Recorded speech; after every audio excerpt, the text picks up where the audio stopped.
First thing I want to do is thank everybody for being here today. My name is Barb Gleim. I'm a representative from Cumberland County. This meeting that we're having today is a roundtable, is an extension of a meeting that was held here last week. We are all members here of an education committee of either the House or the Senate, and we are all Pennsylvania Freedom Caucus members as well. And we thought that the information that we received last week from Reach Cyber should also be told to the public and be heard by constituents all over our state. With that, I'm going to have my colleagues here introduce themselves and tell you where they're from. Thank you, Representative Joe Diorsi. I represent the 47th Legislative District in York County, and thanks for having us. Thank you. I'm State Senator Dawn Kiefer. I represent South Central Cumberland and Northern York counties.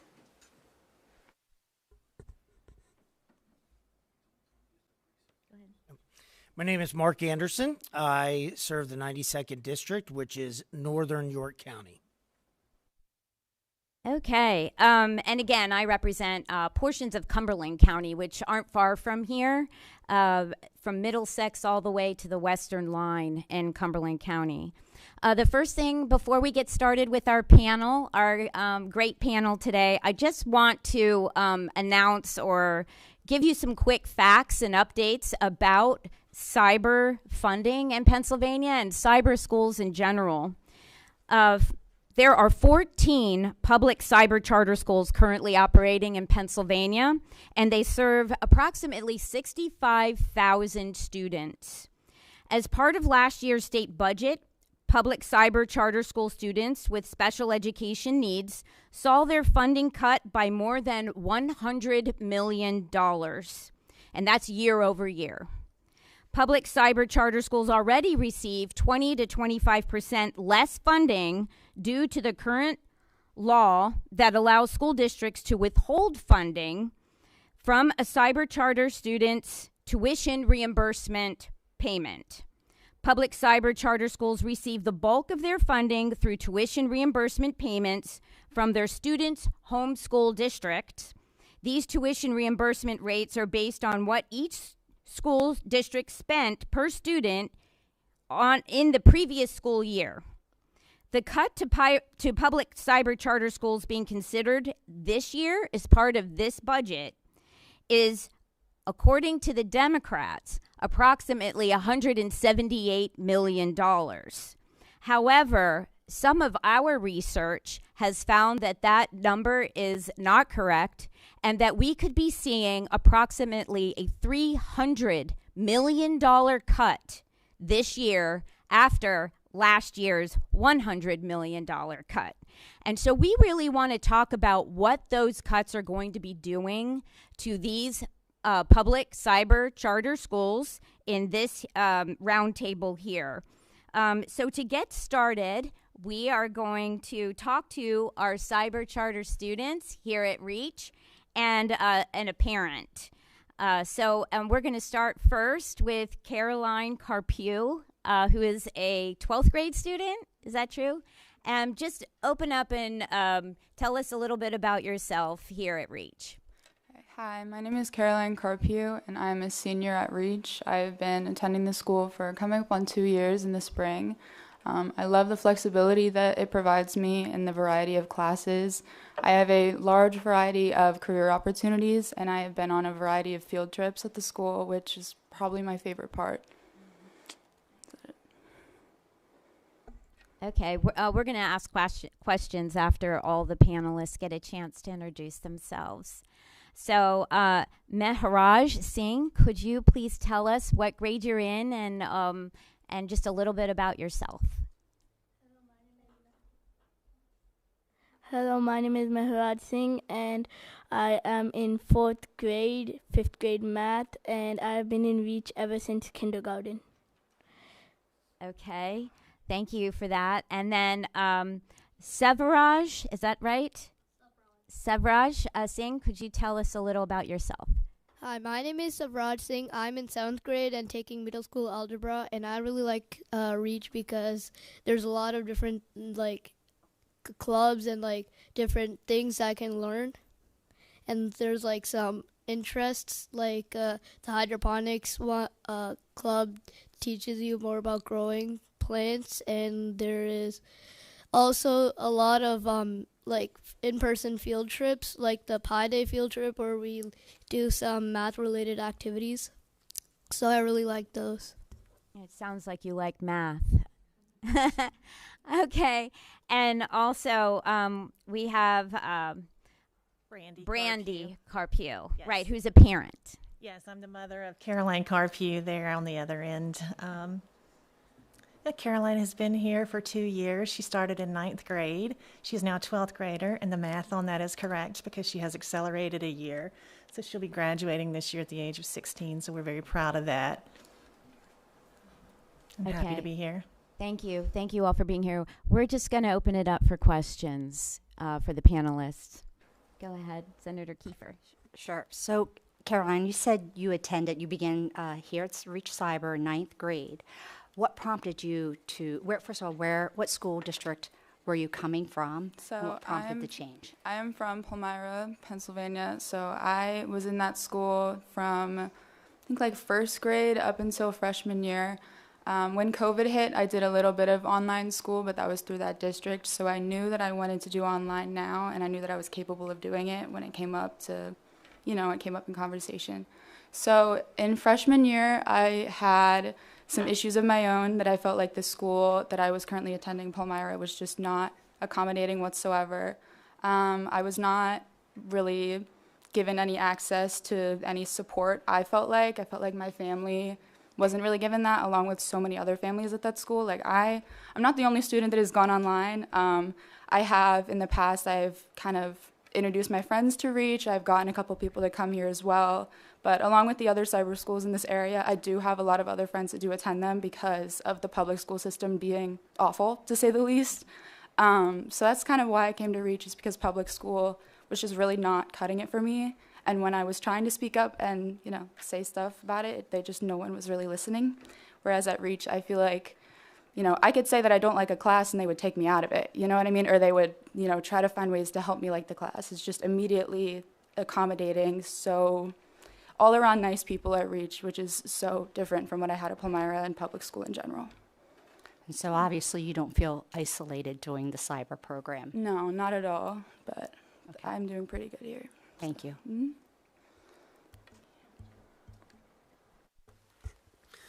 So Savraj and Meharaj, we met you guys the other week, and you were working on some pretty interesting projects. Just a word that comes to my mind is flexibility. So you guys, it seems to me, at least it's my assessment, that you're pretty advanced in the areas of technology, math. I don't expect you to answer this, but I'm kind of the opinion that maybe your public school wouldn't have those options for you. But what are just some of the projects you're able to spearhead, lead on, and work on a weekly, monthly basis at Reach? Every day, every Thursday and Tuesday, we have to make something in STEM, which I don't really think they make at regular, what they do at regular school, and she makes it along with you and helps you if you get stuck at anything. So because I take some other classes, I don't attend STEM or art, but in my previous years, there were a lot of unique projects that I had to make, and even in my core subjects, there are some interesting options for me, such as making a diorama and a MIDI model. So those are some ways we build different things. So with this experience that you're getting, I know it's still a little bit early as a 4th and a 7th grader, but what do you aspire to? Do you think you'll get into a career of technology, mathematics? What are you thinking? I'm not really into that stuff. I don't really want to I'm kind of into mathematics. It is my favorite subject, but I don't want to have like a career that includes mathematics.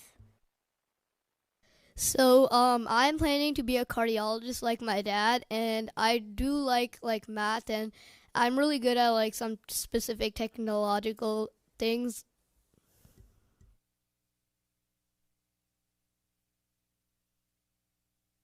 Well, first I want to know of the Singh brothers, okay? Which one was trying to get that robot to stop? Did you ever get it to stop? Yeah, so the teacher had to like figure out because there's like something in the instructions that she had to fix. But eventually, I got it to stop, and I was able to pick up 2 of the 4 fruits. All right, so it never ran into the door. Nope. Right? Okay, good for you. All right. I guess I have a question for our representative parent. What would you say if a lawmaker's sitting here in front of you? And I'd love to have you in a committee so you could say or ask this question of them. What would you say to a lawmaker who wants to cut state funding for students in public cybers? Well, I actually have a kind of unique situation in that I have a son and a daughter, and my son attended the traditional brick and mortar Palmyra area school district. Everything went really well for him. Everything was great. My daughter had a different experience. So I feel like when you're telling me that you would like to cut funding for my daughter's school, you're somehow saying my daughter is less important than my son.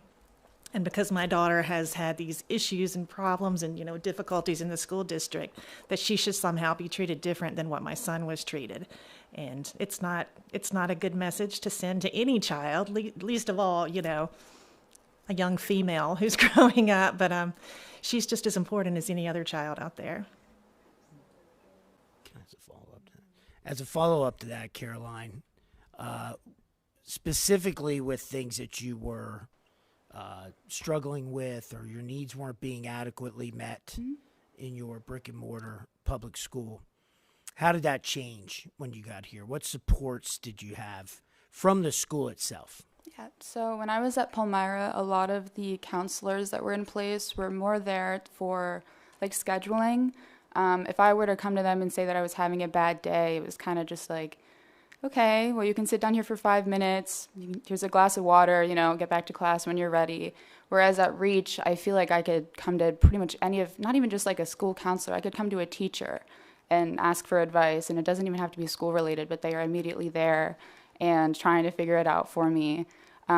Even then, like I do have a variety of counselors. I have a family mentor, and then family counselors. I have a variety of people that are, actively reaching out to me. Along with that, we have like an eyes-on kind of thing. So you have to, show your face, show proof of life, essentially. But even then, like, if they notice that you're kind of slowing down on that, or if you don't have, that thing for the week, they will reach out to you and immediately say like, hey, let's pop onto Zoom. Let's have a quick conversation. It is in place. It is, kind of implied. There's never, even like I was saying earlier, I don't think that I've ever really had to reach out for help because help has already been kind of given to me. It's already been there the full time that I was been here at Reach. So that's all I can really say about that. But one more, and then I'll go to you. Okay, I just have a quick follow-up to that because you're talking about the services that you're receiving. And I just want to, make a statement that public cyber charter schools must adhere to the same accountability measures, the transparency, health and safety, and non-discrimination things that regular school districts have to adhere to. And all of my children went to public school.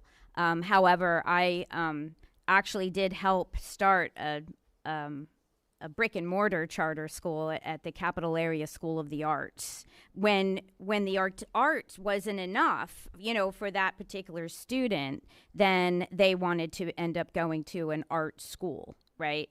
And so what my question is I keep hearing that maybe your day, because it's cyber charter, doesn't take as long as it takes to go to the public school, but then you have time to do other things. right, that are interesting to you.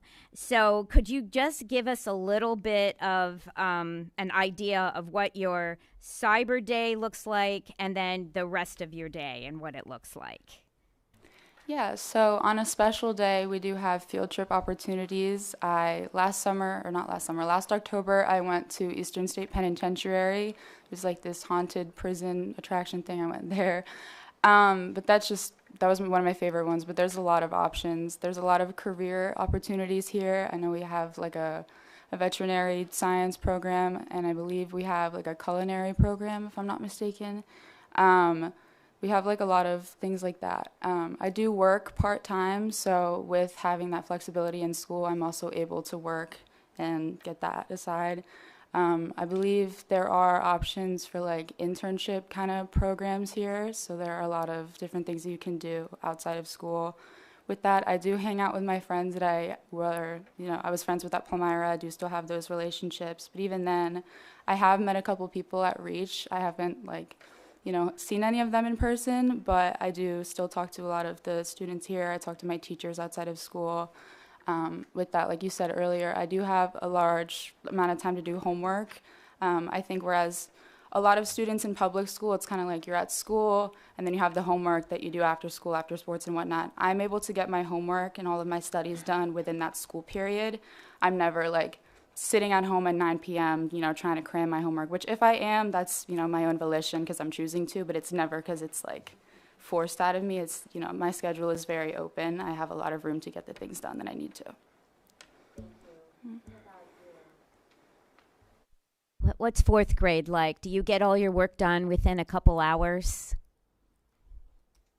Some work is hard, some work is easy. Most quizzes I finish during like the 5-minute breaks, 10 minutes breaks. Sometimes I do it while I'm eating breakfast, lunch, dinner. So most of the homework is easy. I can usually get finished, but if it gets missing, probably by the next day it'll be done. Okay, thank you. What about you in 7th grade? What's the 7th grade like? So there are like a lot of different types of homework, being that I am also in science 7 and 8. So I do enrichment projects. I did an enrichment project for module 1. So that was like a really a longer project than I would normally have done if I went through the entire thing. I just did like one big project. That took me a little bit of time, but instead of just having one due date that if I didn't do it by then, well then my grade was dead. I could just I had like a little time frame, and the teacher would always tell me okay, so how are you doing? Okay, I can give you like a guide, like what you need to complete and when you want to complete it. So that was one of the big things that those are some of the big projects. I'm in 4 different coding type camps with the computer science teacher. She's elementary, middle, and high school. So that kind of homework is a little bit more tricky, but overall I'm able to finish it within at least the school time, if not maybe the next day. Okay, thank you. Senator Kiefer. So Raj, I feel like you're going to be operating on me when you're 18 years old, honestly. And I'd feel okay with that. Mrs. Carpio, a question I have for you is, if you didn't have the opportunity, if public cyber charter wasn't a choice anymore, would you have any other options beyond a traditional public brick and mortar school? We would always have the option of a private school. My family is very fortunate that we could maybe do a private school if that were necessary, but there's lots of people out there who couldn't afford that. So it's not so much, about me and my family. It's about opportunity for everyone, because not everyone could afford to send their kid to a private school. Lots of people don't have those options. I'm, blessed to have a good job where I have flexibility and things like that, but not everybody has that. And I think that we all need to, think about that. There's a lot of people that would have no other option. And just because I would, that doesn't, help out a lot of other people.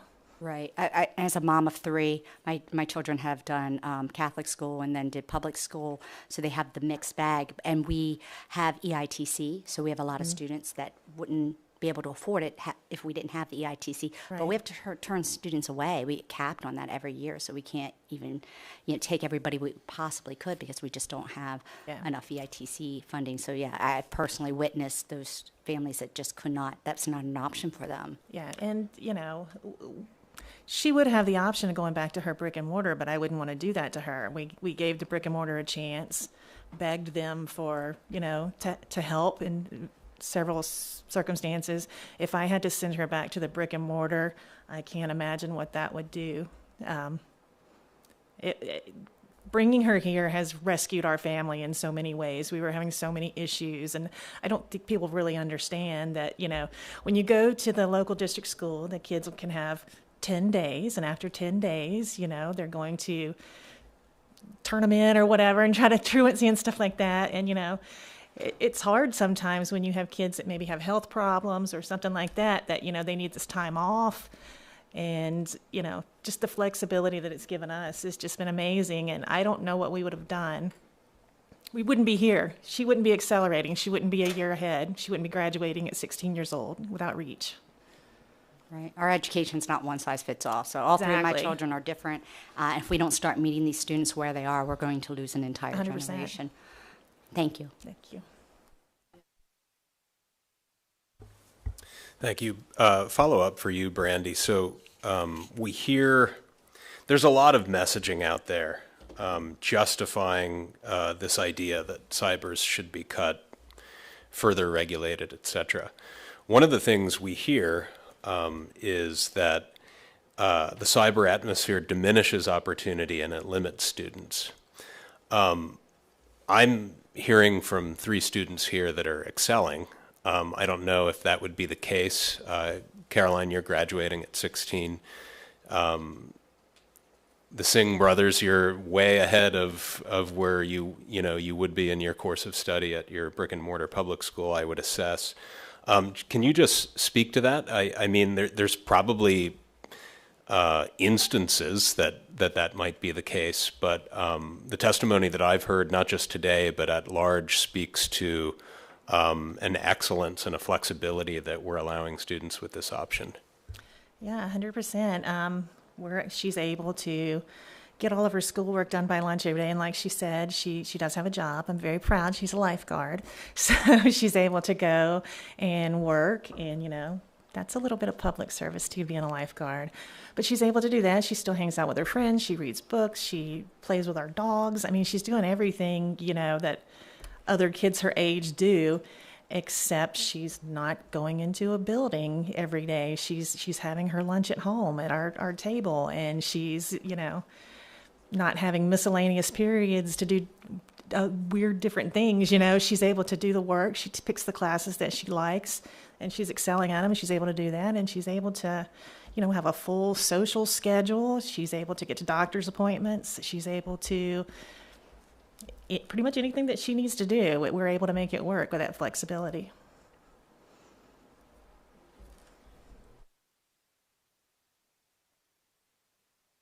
Just one last question.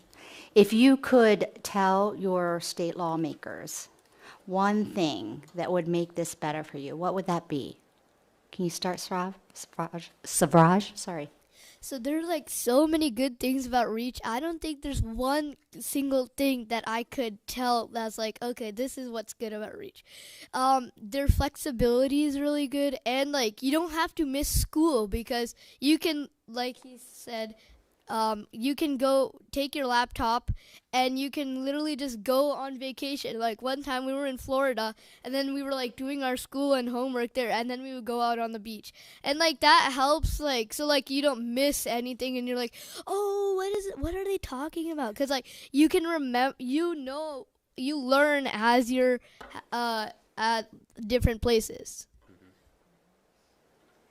Adding on to what he says, you can also do it on iPad. You can do it on your phone if you have one. And then also another good thing about REACH is that the homework is not impossible. It's easy, and they do teach you about it in class, and they prepare you for PSSAs and all that. Yeah, I mean, I don't really have much to say that I would want to change about REACH itself. I think I would want to, kill the stigma that surrounds charter schools. I think if I had to say anything, I know there is, a couple schools that are not, on top of things as much as like the eyes on and whatnot. I feel like that's really the only thing that I would maybe enforce a little bit more on is just having a little bit more activity like in the physical classroom. But that's really all I can say is, I mean, at the end of the day, we're still going to be behind a computer. There's only so much interaction we can be doing. But even then, I think that's kind of something that you have to accept with a cyber school. So that's inevitable. But other than that, I have no complaints. Thank you. Caroline, this might be a little deeper question, but I'm interested in just hearing from you. Your mother made a comment, and I think you're a perfect example of your family. Every kid is different. Every kid learns different. Every environment is different. We have different personalities. But your mom made the comment that this school saved you and your family, which is a comment I make all the time because I believe that cyber charters specifically are schools of second and third chances for a lot of kids, which is important to me as a former teacher. So, Caroline, we have the people, and I'll just say it out, is the anti-cyber charter people sitting up here instead of us who are friendly to cyber charters. And I said, explain, did this school save you and how? You from your heart, not from your head. From your heart, how did this school save you? Yeah, so it's funny you say that. My dad actually originally was not very in favor of the cyber school. He's very, not conservative in like a political sense, I'd say, but more of just, he's a little more reserved, a little more, he likes the classics. So it did take a little bit of convincing from my mom and I to get him on board. I would say the main thing that with him is that he was seeing is that the change in my, personality, my overall well-being. Not to throw him under the bus, but we were having some arguments, you know what I mean? We did argue about it a good bit. And I think once he saw also like my grades were improving, and the fact that like a lot of my teachers were more open to, if my grades were failing, they're more open to seeing like why they're failing and not just focused on like shining light on the fact that they're more involved in trying to get them up. I think once my dad started to see the improvements and like myself, I started, coming out of my room more often, just like textbook teenager thing, you're always in your room. I was coming out to engage more after, once my self-esteem was starting to come up after, my grades and whatnot. Also on that note, it's kind of funny. I started hanging out with my friends a lot more often after, coming out of school because I think I was kind of starting to prioritize who I wanted to see and who I wanted to spend my time with, because at public school you're forced to see everyone. If you don't want to see your neighbor, well, that sucks. Too bad. You're gonna have to. With coming to cyber school, I get to pick and choose what relationships I want to nourish and who I want to see. I think that's a really big aspect that a lot of people don't talk about enough because it doesn't really relate to the school, but a lot of my relationships have really improved since coming to REACH too, and I think that's one of the biggest things that I would like to say. Thanks, Carol. I think all of this testimony that we've heard today from the students really speaks to why we cannot afford to have massive funding cuts to cyber charters, because they are serving a specific portion of our population, and it will definitely probably impact your success in future years. So we are here to educate the public and to fight for you, and make sure that you still have the opportunities that you're going to have throughout your lifetime. And Caroline, your testimony was amazing. And I hope, after you go off and become very successful in your life, you'll come back and just reiterate, these type of things. And so people can continue to remember what it means to the Singh family as well, so that we can keep this going for the people that want cybers. So with that, I think we're going to go ahead and change out into the next panel. And just thank you all for testifying, okay? Yeah.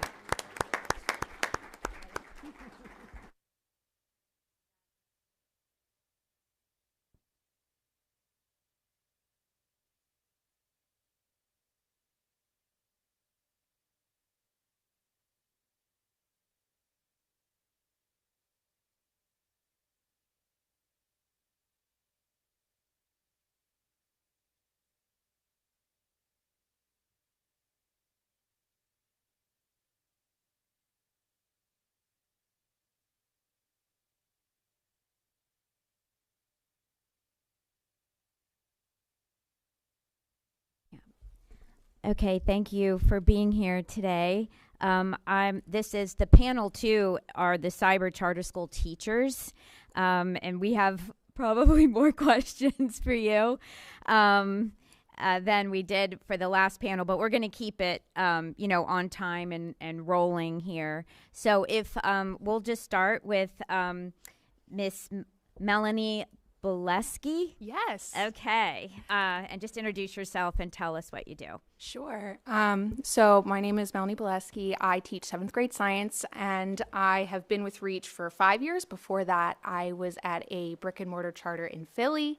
I absolutely love the cyber environment. I love how flexible I get to be and how many hats I get to wear.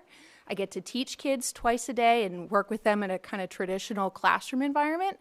But then I get to tutor a lot. So I work one-on-one with kids. Maybe they need a short reteach. Maybe they've been out for a couple days because they had a health condition. Maybe they're just years behind in their progress and we're working to get them caught back up and on grade level. There's also the kids who are so committed to a hobby that I get to work with. So Olympic level gymnasts, jiu-jitsu, boxing. I've had a lot of kids with really cool hobbies. I also like that I get to work with so many professionals to help kids. So school counselors, social workers, interventionists, learning support teachers. We really can coordinate with everybody in advanced levels of training on how best to support each individual child. I get to teach the individual whole child, not just hope that what I'm doing lands for the 30 kids that are in my room that day. And like Savaraj said at the beginning, he did a Module 1 project that we built in 7th grade of like making a solar system. And then he got to do extra things with math because he's so talented at math. If I was in a traditional brick and mortar, I wouldn't have time to make those amazing projects to challenge our highest learners, but also support our learners who need the most help.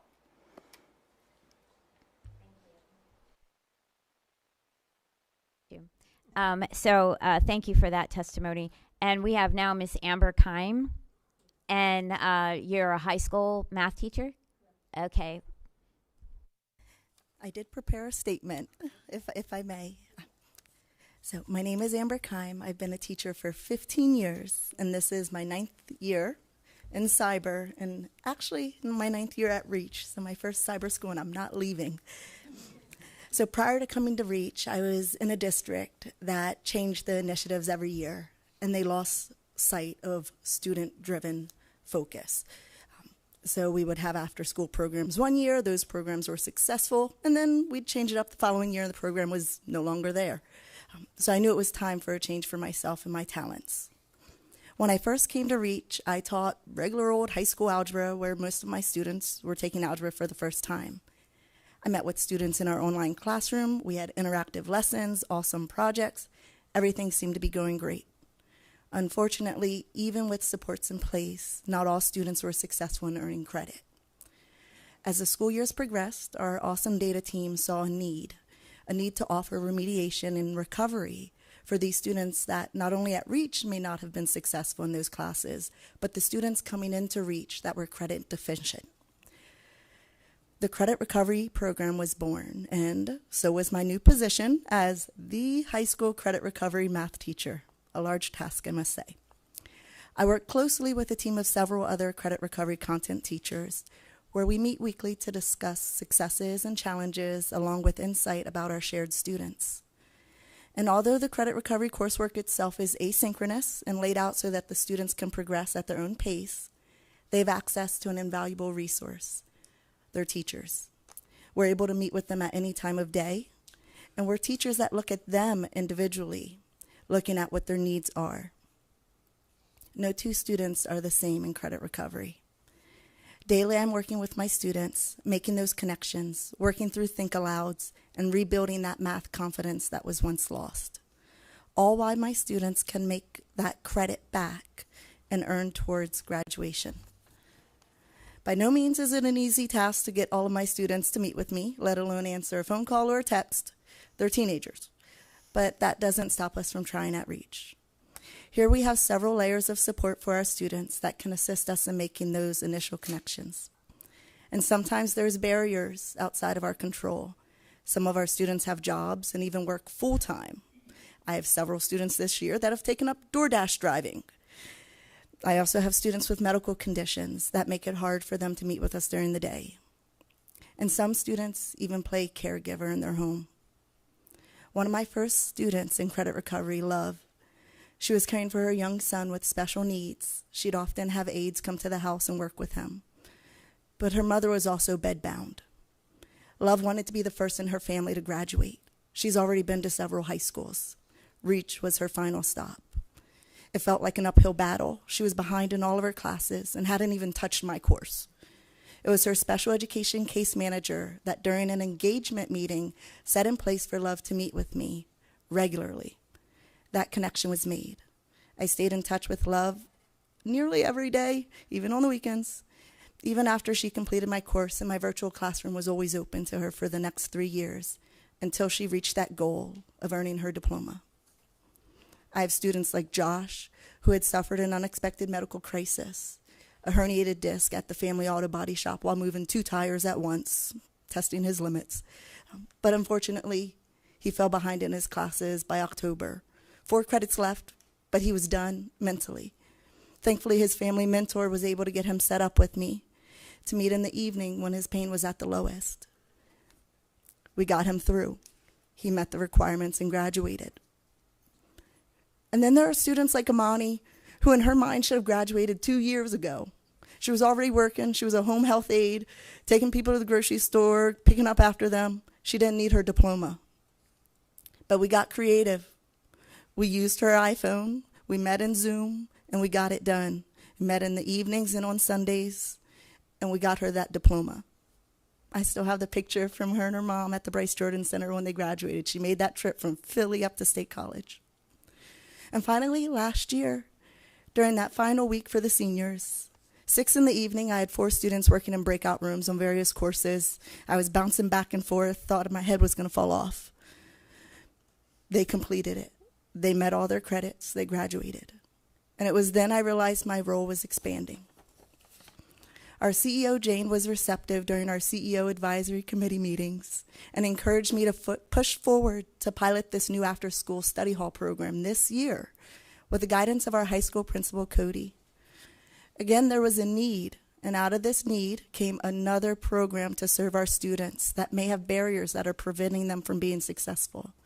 And at the forefront of everything we do here at Reach is our vision to nurture and inspire future success for all students. Thank you, and thank you all for what you do for cyber schools.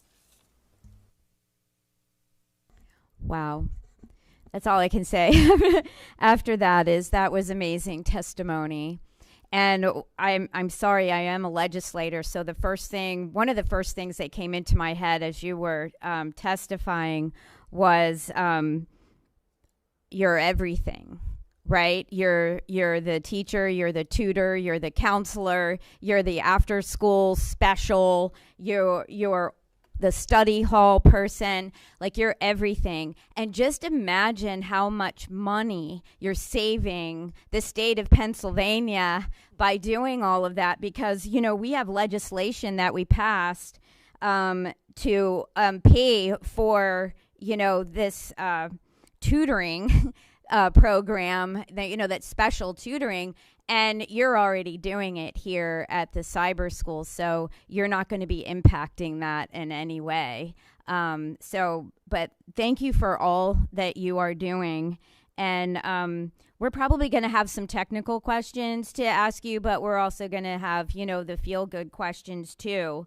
And I do want to make one other statement that I make a lot of times in public.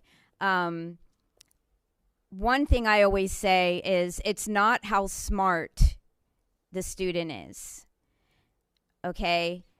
It's how you are smart, okay?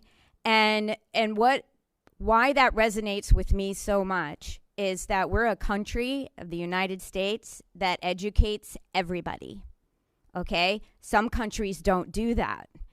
But because we educate everybody in their space and in their time, we are the most innovative country in the world, okay? I mean, some of our autistic students and you've seen this even with Elon Musk, are the smartest, and doing the most innovative things in our country. And I mean, that takes us back to, the Singh brothers here, who are probably going to be operating on Senator Kiefer. But anyway, so I guess I'm just going to start off with a question because I know we have so many. So can you tell me what curriculum that you're using currently, or did you customize, state curriculum and standards to what you need here at REACH? So the curriculum for our credit recovery courses vary depending on the course. My course is provided through Accelerate Ed. So it's a pre-made curriculum per se. There's lessons in there. But our platform that we use, Canvas, allows us to, I make teacher videos because they're going to see my face, they're going to hear my voice. And within these videos are embedded quiz questions. So questions that they can't just snap a picture of, look up online, questions that they have to actually answer. So what is the variable in this problem? And then the video pauses and they have to answer it before they can move on. And what I was telling Melanie earlier, what's cool about it is the students that rushed through the video before and they didn't score that threshold score, they watch it again. But then when I look at the subsequent videos, they've only had to watch them one time. So we can customize. So there is a blueprint we get. But we do get to add those customizations, which really we can cater to the students depending on where their needs are. With my students, it's graphing linear equations. They're good at plotting points, but it's adding that slope piece in. So I'm able to make those videos and pop them right in seamlessly, which is pretty awesome. And I can assign to different groups of students depending on need. So. Yeah, I would add on to that. So my courses in middle school are mostly Florida Virtual Schools or FlexPoint. We have done extensive work to map out our course to make it really accessible for all of our kids. We add in extensions for those students who need it. We have multiple levels so that every student can engage with that material. We also do videos, but I usually use my cat and my dog because they're just a little bit more interesting to my middle school kids. But me and my teammate Lori, we just made an assignment about landfills in Pennsylvania. So they have 3 sites to choose from. They have to give pros and cons of it, and then they have to put together the full budget for this landfill and realize that the actual location is peanuts in comparison to how much the landfill costs. And Pennsylvania is like the 4th highest waste per capita. So it's a very relevant project for our students. They're probably going to be dealing with that as voters, let alone as politicians, if any of them go into that. So we do a lot of work to make sure we're aligned with the Pennsylvania specific standards and like the steel standards specifically because I'm science. So incorporating lots of Pennsylvania things in there to make it really relevant for our kids. Okay, I'll go ahead and pass it to Senator Kiefer. Do you have any questions? Okay. So, Mrs. Keim, you mentioned that you can meet with any student at any time when you're doing asynchronous. I had a little bit of experience with this during COVID, which was very frustrating for me. I'm not a teacher. My kids will attest to that. But what I was finding for my older children was that the teachers weren't available. So how are you available for any student at any time? So our learning management system, the team had decided to go with, it has a calendar, and there's a button that says find appointment. And I set up my weekly availability, which is 9 to 3:30, and they can book 30-minute slots. They just click that find appointment button, and then they choose a time. If the time's there, it's available. If it's not, and what's nice is I actually have a 2:30 after today, so I might have to skedaddle a little early. But they pick their time, and they don't have to give me any notice. I get an email, ding, and I meet them in my Zoom. So it's pretty flexible, and that's built into our learning management system. So a lot of thought went into that. Okay. Which takes me to my next question. What do you see as the benefits and the flexibility that you get with a cyber charter program versus a brick and mortar? Either. My door's open. That's the thing with previously, I wasn't able to have my students come meet with me any time of day when I was in brick and mortar. Not even during lunch. They actually stopped that. Even if I wrote a pass, students couldn't come and take a quiz during lunch break. That was my straw. But with virtual school, our door is practically always open, and lots of supports encouraging students to meet with us, whether it's their family mentor, their case manager if they have an IEP. Yeah. I would add on to that. So I also do a lot of like appointment one-on-ones. Kids can text me, they can call me, they can reach out within our learning management system, say, hey, can you meet with me? We also record pretty much all of our lessons. So if they want, they could do it at 9:30 at night when I am, in fact, closed. There's also videos in their course that assist them with all of those things. And then if that's still not enough, I'm so happy to meet with them, and we work through it together. Great, thank you. So this question is for either or both of you. How do you assess if a student comes to reach behind grade level? And as a follow-up to that, does this happen fairly often?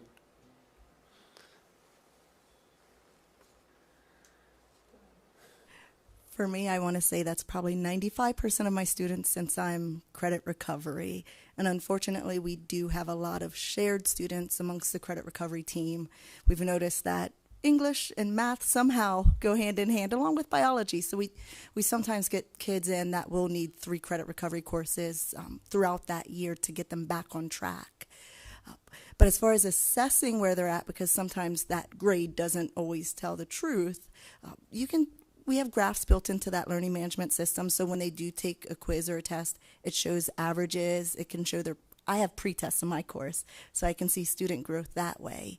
But we have access through our student management system, our information system, where it tells us the credits. Easily, one click, I can pull up a student's transcript and see what classes they didn't pass, see a history of the student on paper. Not really their performance in my class, but at least the historical view I have at my fingertips, which I've never had in a brick and mortar. Yeah, I would agree with those. Also, a lot of the new students, they come to class. So you get to meet them, you get to talk to them, and you kind of get a feel for like where they are with the material. Also, a lot of our parents come to us as a second or third chance school. I think Representative Anderson mentioned that. So a lot of those families are looking to build a community with us. They want this to be their forever school. They want to continue with us. So they want to be a team, and they share a lot of information about what happened at their last school, why they're here, what they're looking to achieve. And we do our best to meet them at all of those levels.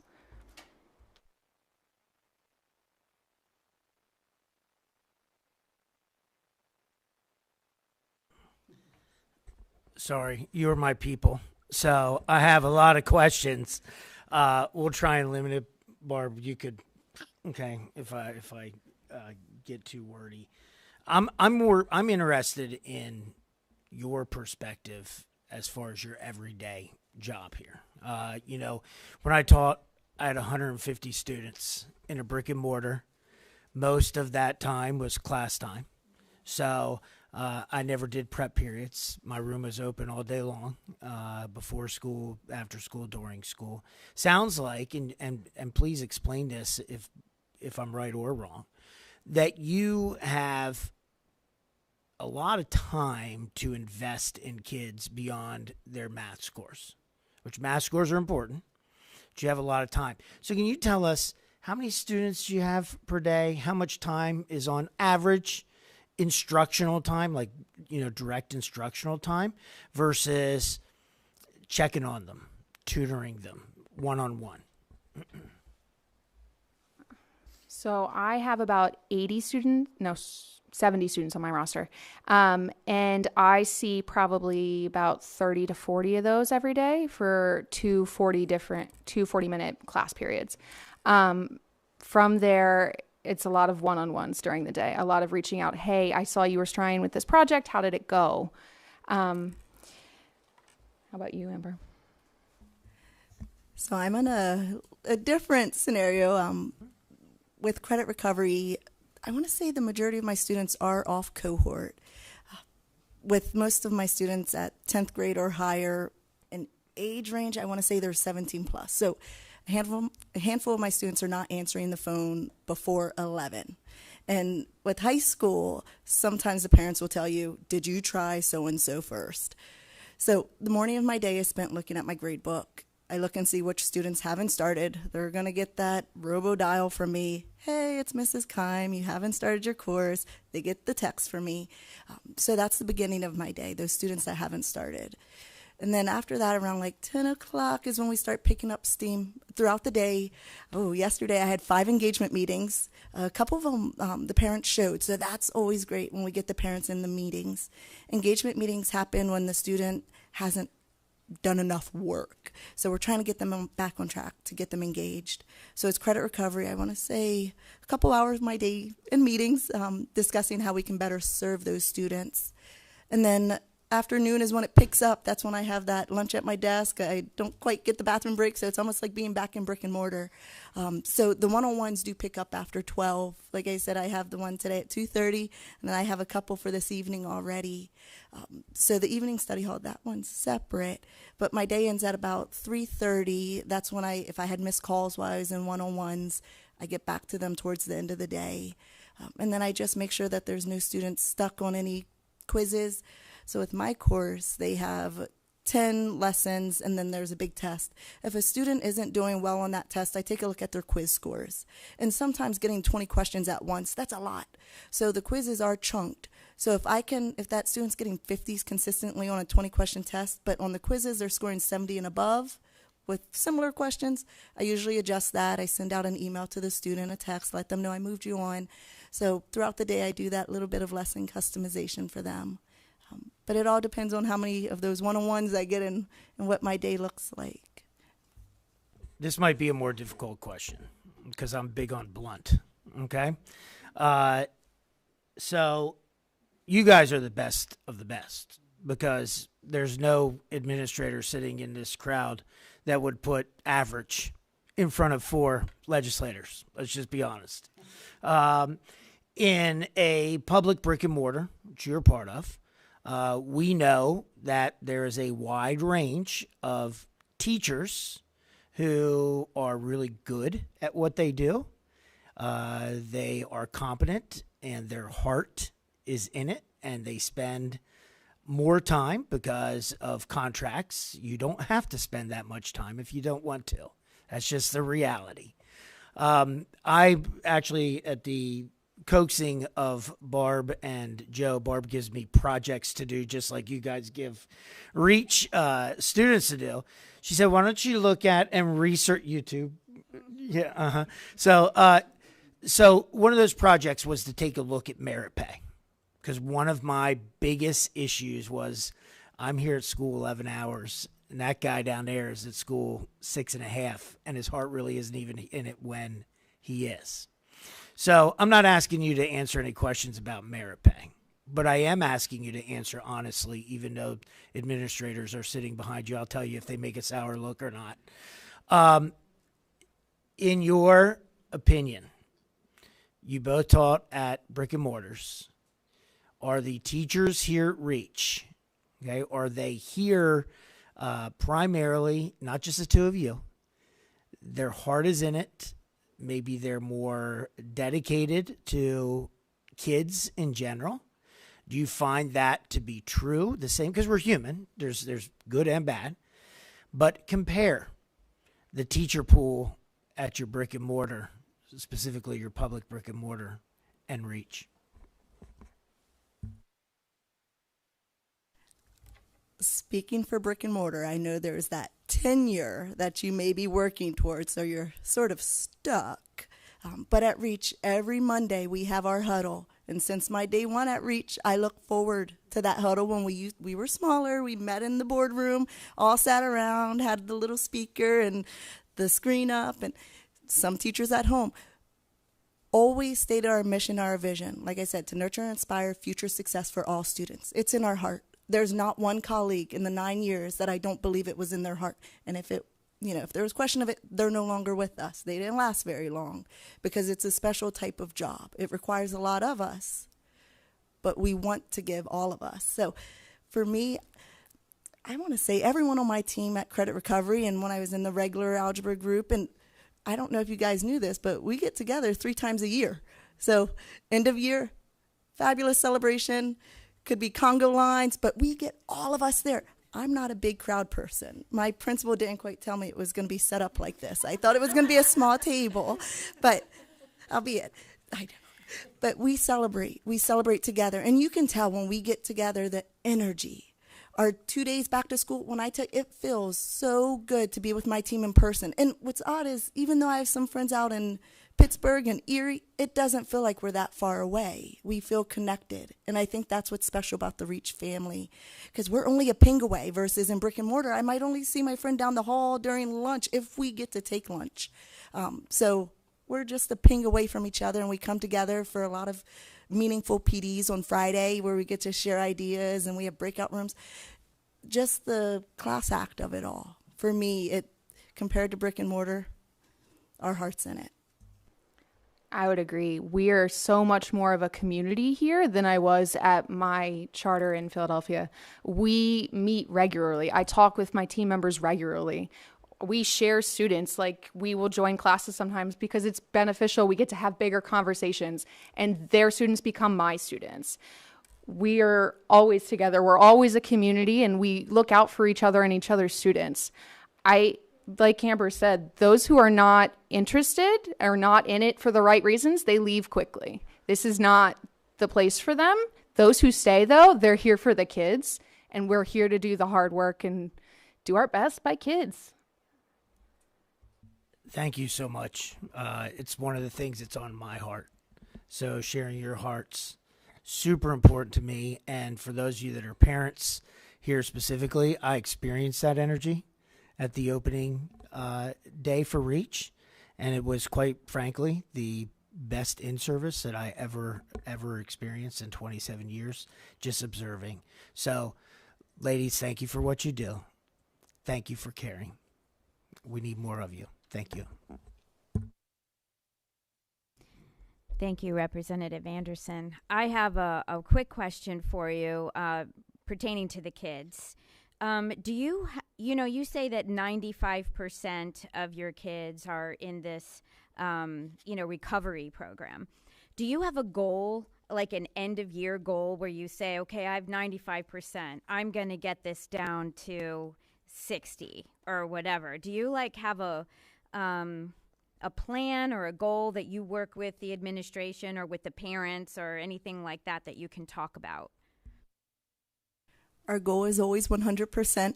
So we exhaust every single option. When you look at the logs, you'll see 20 plus calls, and we work as a team. So I did have a student that just needed an algebra credit, and Cody, he was right on it. He's like, Amber, please.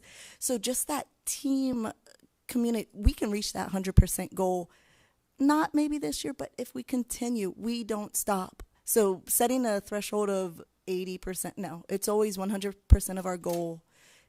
I want my students to be on cohort, and that's what we try for.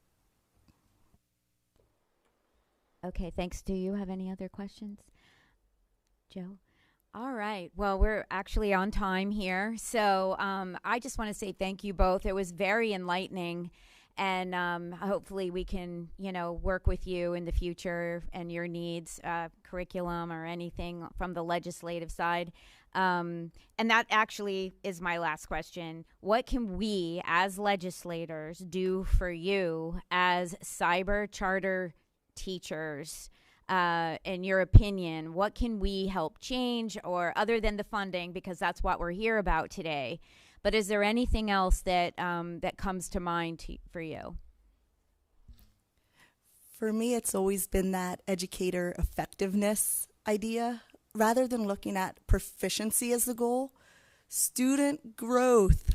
If I get a student from below basic coming into me and I get them to basic, we had growth. So that's one thing I'd like to see eventually change. In my 15 years, it's always been proficient, but just looking at that growth.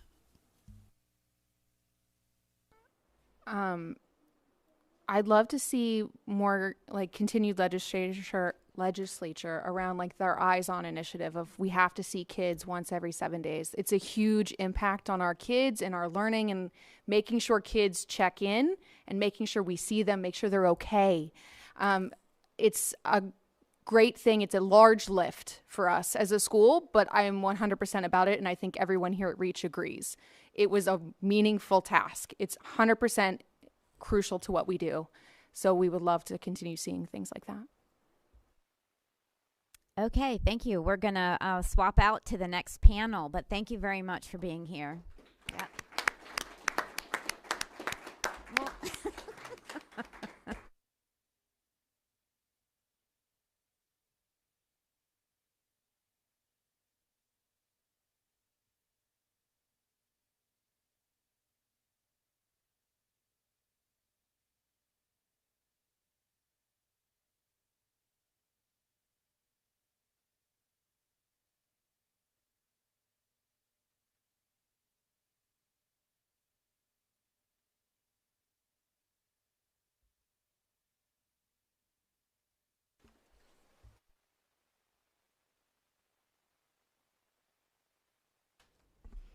okay, thank you all for being here.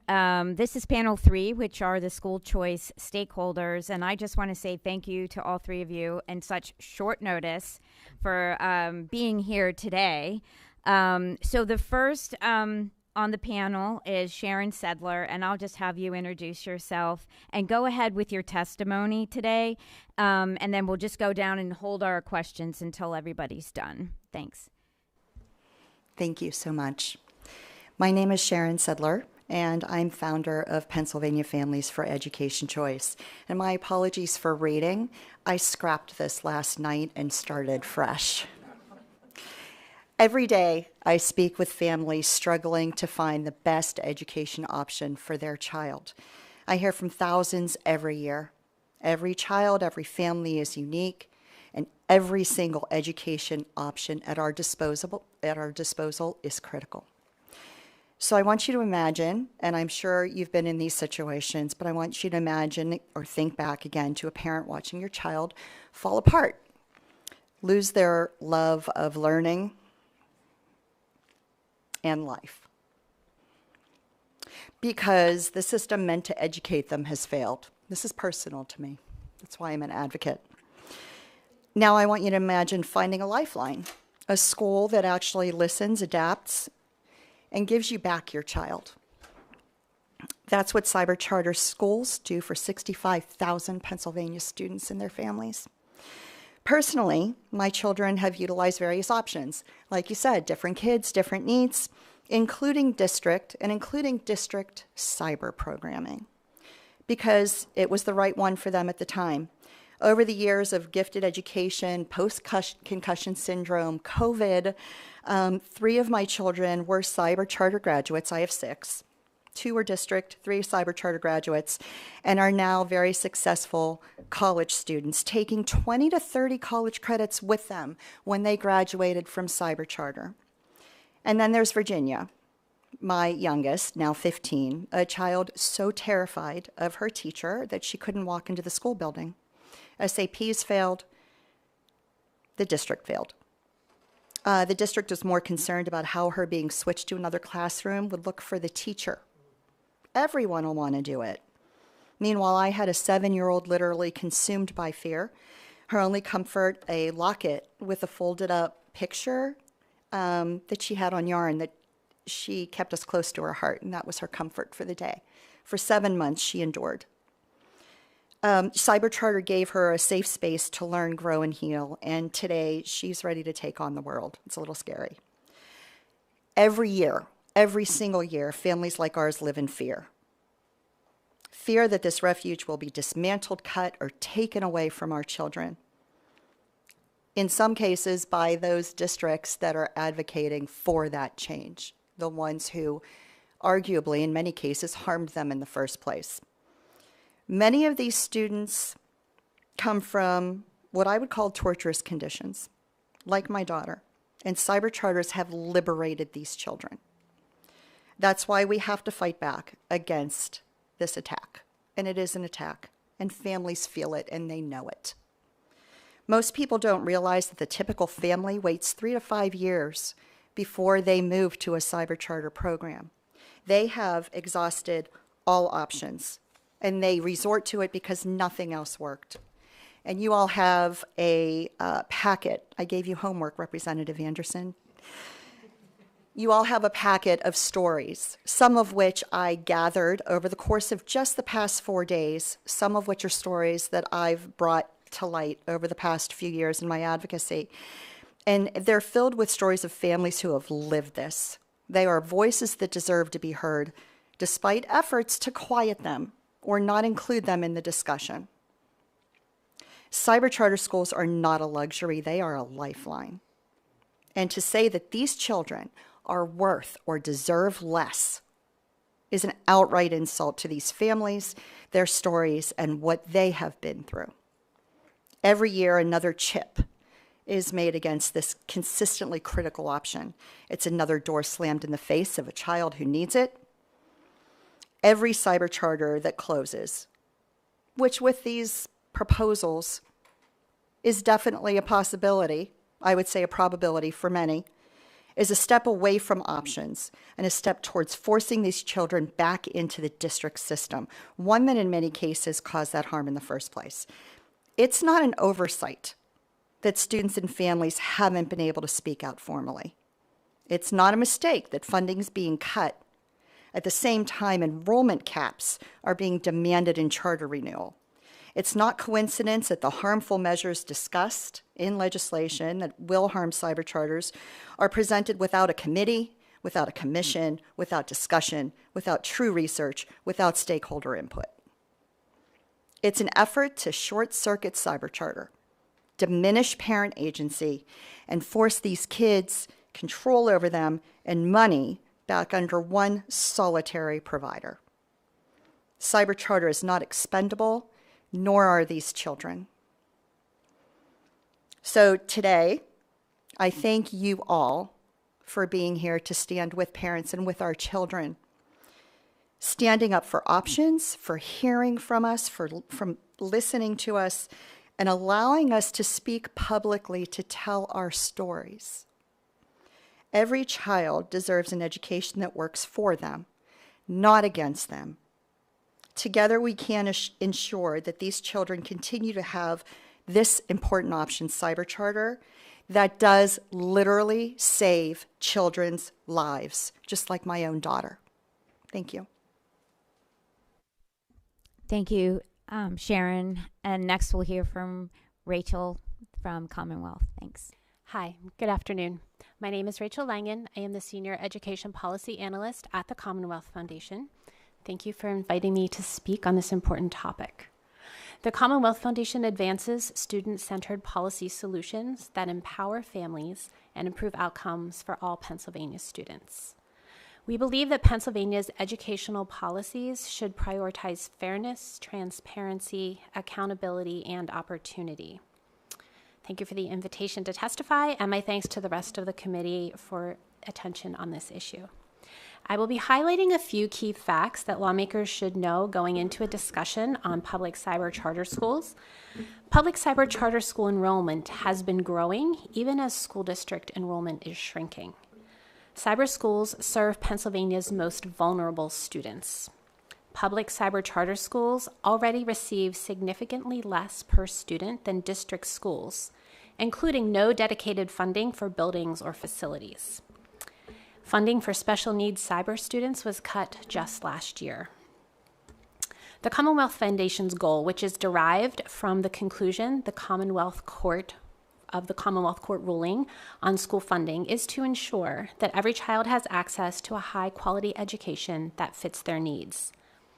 The data points I'll be mentioning are from the Pennsylvania Department of Education, otherwise known as PDE, whose data shows that public cyber charter enrollment has grown by 26,000 students, a 68% increase since the pandemic, while enrollment at brick-and-mortar public school districts has declined by over 61,000 students since 2019. Public cyber charter schools serve some of Pennsylvania's most vulnerable students. more than 30%, or 19,500 students of public cyber students, are special education students.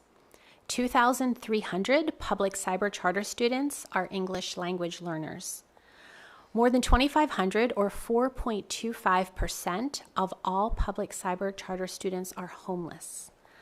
Approximately 50% of all public cyber charter students are from low-income families, with some schools reporting a student body of up to 95% from low-income households. Charter schools already receive about 32% less funding per student than district schools. This number is based on the cuts that were imposed last year that didn't begin until January 1st. And because we're not at the end of the calendar year yet, we don't know the full extent of those numbers, but we believe the number to be about 32% less than district students. The statewide average for cyber tuition is less than $14,000 per student, a cost savings to districts when you consider that public schools spend nearly $24,000 per year per student on K-12 education. Even though the cyber charter community is growing, lawmakers cut cyber funding for special education students last year by $190 million, harming one of Pennsylvania's most vulnerable student populations. Special interest lobbyists are pushing for even more harmful cuts of $175 million or more in the 25-26 budget. Arbitrary funding reductions could eliminate 4 out of the 14 public cyber charter schools, which would be a devastating loss to tens of thousands of Pennsylvania's families. This is not fair nor equitable. One of the most common concerns raised about public cyber charter schools is the cost of tuition paid by school districts to cyber schools in exchange for educating students. However, the problem is not the tuition, but the funding formula that underpins all of public education spending in Pennsylvania. The amount of funding districts receive from Harrisburg varies based on the school district's local tax base, the student population, and their spending patterns. Likewise, the funding formula determines cyber charter tuition in the same way, which means that the amount that districts pay for cyber education is going to vary by district. It is important to note that school districts regularly pay tuition to career and technical centers, approved private schools, higher education institutions, and even to neighboring school districts. In many cases, these tuition payments are comparable to or even higher than tuition paid to public cyber charter schools. Yet the criticism tends to focus exclusively on cyber charter tuition. A statewide flat cyber tuition as proposed by Governor Shapiro and school districts is not an equitable solution. If school districts were to receive that same flat rate per student for every student in their own online programs, those districts would strongly oppose a cut to cyber students. The Majority Basic Education Funding Commission report, which the Commonwealth Foundation views as highly flawed, claimed that school districts needed nearly $14,000 per student. Yet the governor proposes cutting cyber funding to $8,000 per student. This funding gap illustrates that the unequal treatment of students is simply a stunt to appease special interest groups. Indeed, many of the proposals for so-called reform would subject public cyber charter schools to rules, regulations, and limits while exempting school districts from those same policies. If the goal is truly to fund education equitably, then any proposed changes to cyber charter funding must be applied consistently to all publicly funded education programs, including school district online programs. Education is critical to the longevity and success of our Commonwealth. Every child living in Pennsylvania matters. Every child deserves an education that meets their needs. Cutting funding to Pennsylvania's most vulnerable student population is a mistake. Again, thank you, and I'm happy to address any questions you may have. I'm sure we'll have questions, so thank you. Next is David Taylor, President and CEO of the Pennsylvania Manufacturing Association, but he's a board member here at REACH.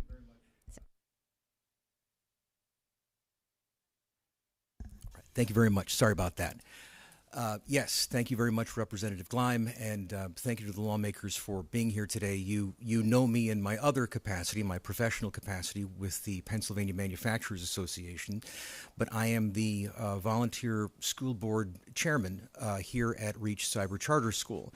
And my reasons for being involved in the cyber school are personal and professional, but let me start with the professional reasons. The Commonwealth of Pennsylvania and the taxpayers of Pennsylvania expend an enormous amount of money on public K through 12. Yet somehow we have gone, as a country have gone from teaching Latin and Greek in high school to teaching remedial English in college.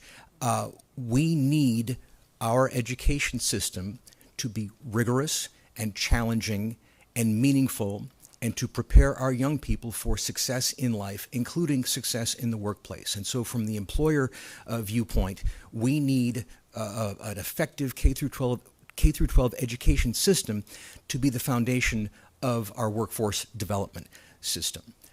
In addition, education is one of the largest, I think is actually the largest expenditure of the Commonwealth, and that it continues to increase every year, regardless of the effectiveness of the educational experience that our students have. And so, and again, from a business competitiveness viewpoint, we need our education system to be cost effective, and in much the same way that UPS and FedEx have helped to, make the U.S. Postal Service less bad, that having educational options for parents will challenge the conventional physical public schools to improve in that same way. So again, as a business leader, as an advocate for manufacturing, which is the sector that drives our economy, these are improvements that we need to see in the way that public school works. So competition and driving our students to excel. And then I want to talk about my own personal point of view on this. So with approaching these issues, one of my favorite quotes is from the great American humorist Mark Twain, who said, "I always tried to make sure that my schooling didn't interfere with my education." And there's tremendous wisdom in that, because much of what we consider education is actually just schooling. That so much of the superficial things of, who rides the bus, whose locker is next to who's wearing what today, those kinds of things, those externalities have nothing to do with the life of the mind and actual learning. And paradoxically, if you have a teacher in a conventional physical public school who has, a homeroom of 25 kids, and you've got a list of who sits where, and you count heads and you check them off, and that's how you check attendance. Actually, that our teachers in a virtual setting, they're interacting with those students. They can see, who's online, who's done the lessons, and by communicating with those kids with phone calls, with emails, with chats during live lessons, they are actually interacting with those students more, learning more about those students and how they're doing, both in their academic performance and with their, with all those quality of life issues that you heard the students discuss earlier. It's been 25 years since Bill Gates said that the 19th century factory model of education is obsolete. And yet we have precious few educational opportunities that actually make full use of the dynamism of information technology. And that this is why I'm so proud of our school and the way that we can innovate, the way that we can offer things that you can't find somewhere else. The educational, the career offerings that our school has are remarkable, and that we actually have memorandums of understanding, coming into a board meeting like every month, new partnerships to enable our students to have these very personalized educational opportunities, whether it's with institutions of higher learning or private businesses. Certainly our school has relationships, partnerships with cultural and scientific institutions like the Franklin Institute in Philadelphia and the Carnegie Science Center in Pittsburgh and the Da Vinci Center in Allentown and the Whitaker Center here in Harrisburg. and that our students deserve to have a personalized educational experience, and that, you know, you saw the Singh brothers here, and what remarkable young people they are. Those young men have astonishing capacity, incredible potential, and I am so grateful that they get to have a personalized educational experience that helps them to be the best that they can be, and every kid deserves that. And, you know, in education and public policy in particular, you hear terms that are thrown around like equity and diversity. And, you know, I'll tell you what, I as the school board president, I have been the commencement speaker for our school year over year. I guess I did too well because they keep bringing me back. But of course, our faculty and our leaders here, they interact with our students every day. As a school board member, I only get to see them at graduation. And, you know, to be there at the Bryce Jordan Center at Penn State and to see hundreds and hundreds and hundreds of our young people you know, cross that stage, get their diplomas. They represent every single corner of the Commonwealth. City kids, suburban kids, exurban kids, rural kids, kids of every kind, kids who otherwise have nothing else in common except that their zip code-based physical school district did not offer them what they needed. They needed something different. And again, this brings me back to my personal view. I was a kid like that. When I was a little guy, I was 4 years old. I taught myself how to read. My parents didn't know what to do with me, and so they just went ahead and put me in school. So I was there. I was in kindergarten at age 4. I was always a year ahead of myself in school, and I was a late bloomer beyond that. So I was always the shortest, scrawniest, sickliest kid, and I was stressed out to the max from being a misfit. And my school district could not offer me, you know, academically appropriate instruction at the same time offering me age-appropriate socialization.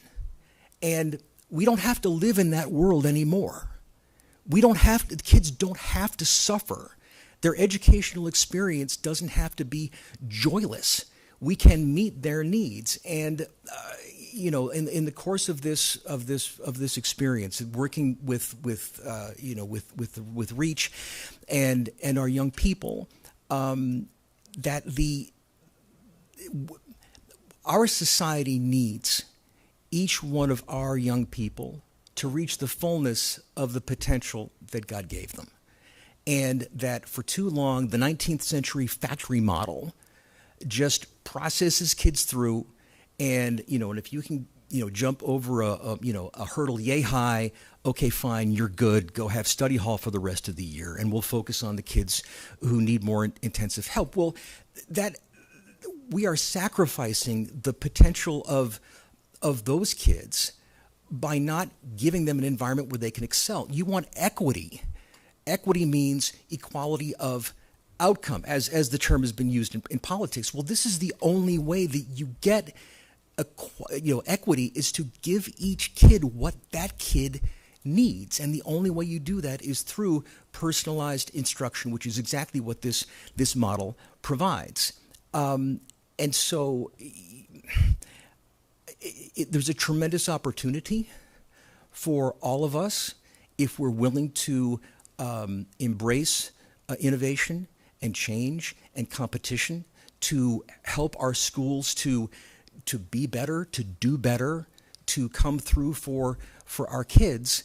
And it's exceedingly disappointing to see the kind of rhetoric and just untruths. And I know I'm going on here, but I just want to demolish a few of those untruths. So first of all, you know, our schools are required to enroll every student who applies. Our schools are required to enroll those kids whenever they contact us, and that our school owns those students' scores as soon as they arrive. So it's not as though we can wait for the start of the year and enroll students at that point, and then at the end of that year, we've had that student, been able to address that student's needs, to remediate deficiencies, and then to help that student to grow. Like, we own that kid's score instantaneously. So when you say that our scores aren't as good, well, we're the ones who are dealing with the kids who are coming from bad experiences, whether it's gangs or bullying or drugs or whatever it was, being physically unsafe that led kids to leave the school, the zip code based public school. Like, we're onboarding those kids immediately. Also, one of the things that just makes me so angry is that we are required by law to broadly advertise the availability of our school. And then we're criticized for the dollars that are spent in advertising. Well, if you don't want us to spend on advertising, just remove that requirement, and we'll fill our school by recruiting students specifically. So it's this thing where you shouldn't be able to have it both ways. And again, when it comes to special education, that we're criticized saying that the charter schools, the virtual schools, that when we provide special education student services, that it's too expensive. Well, again, as I said, we are required by law to accept every student who applies. So the legislature would be within its realm to say that online learning isn't the most appropriate way to address special needs kids, and that therefore our school doesn't have to take them. So then there you go, that solves that issue. So it's like we're stuck in this paradox. And again, I'm not saying that our school or any of the virtual schools don't want to care for those students and their families. That's not what I'm saying at all. I'm saying that we're being pounded on essentially for complying with the law, and that's grotesquely unfair. And I'll just hit one more thing, and then I'll yield back the floor. Our school has been attacked for spending money on gift cards and grocery cards. So our student population, majority of our families qualify for free and reduced lunch. Okay, and Governor Shapiro is very proud that he's provided hot breakfast to all students regardless of need at all Pennsylvania schools. He talks about that a lot. Well, for us, we can't send our students to the cafeteria. So what do?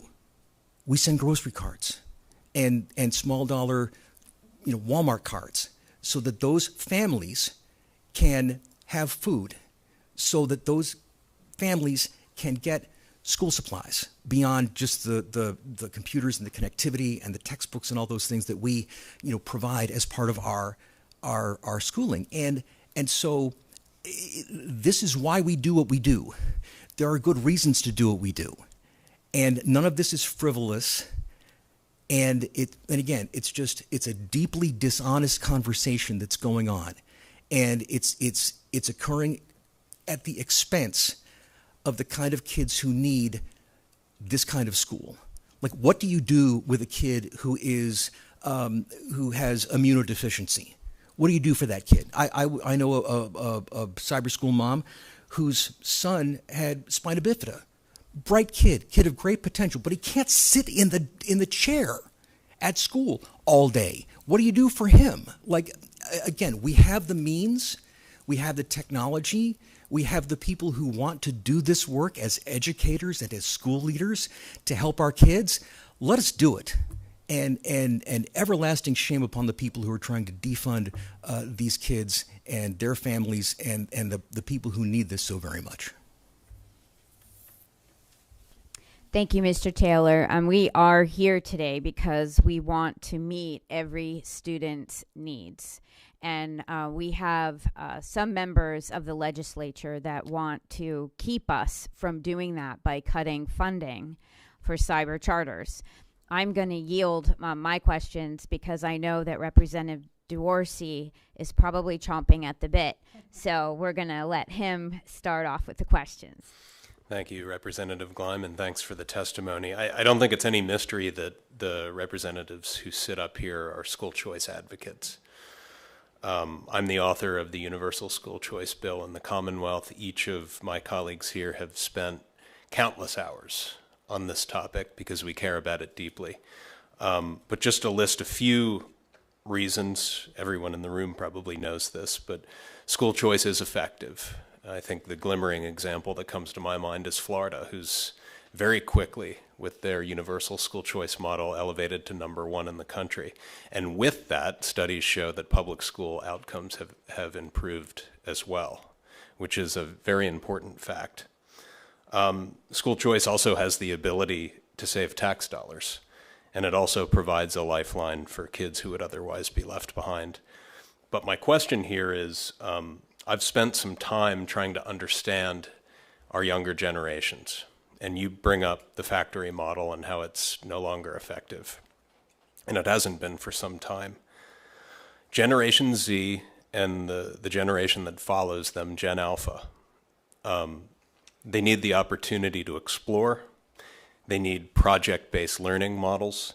They need small bit-sized pieces of information. They're the first self-led generation, which means rather than professors or sages, they need guides and mentors. And I tell people wherever I go, I don't need you to agree with me on that. It just is. So if we don't adjust, those are researched facts.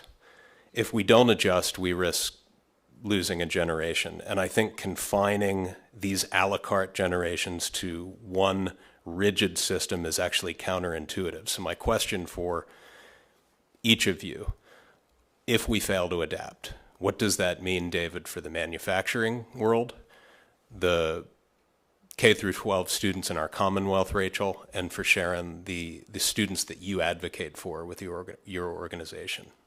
Well, thank you, Representative, and I'll start here. I mean, basically, a bad problem gets worse, and one of the things about REACH, again, because we are unconventional, we are innovative and we are dynamic. And an example of that is that we have established a virtual carpentry program. And working with the Carpenters Union, we've taken their apprentice curriculum and adapted it. And so for the students who go through this course, we ship them a crate full of wood and a set of tools. And they build a coffee table and an Adirondack chair, and the final project is building a dog house because that requires the building the roof.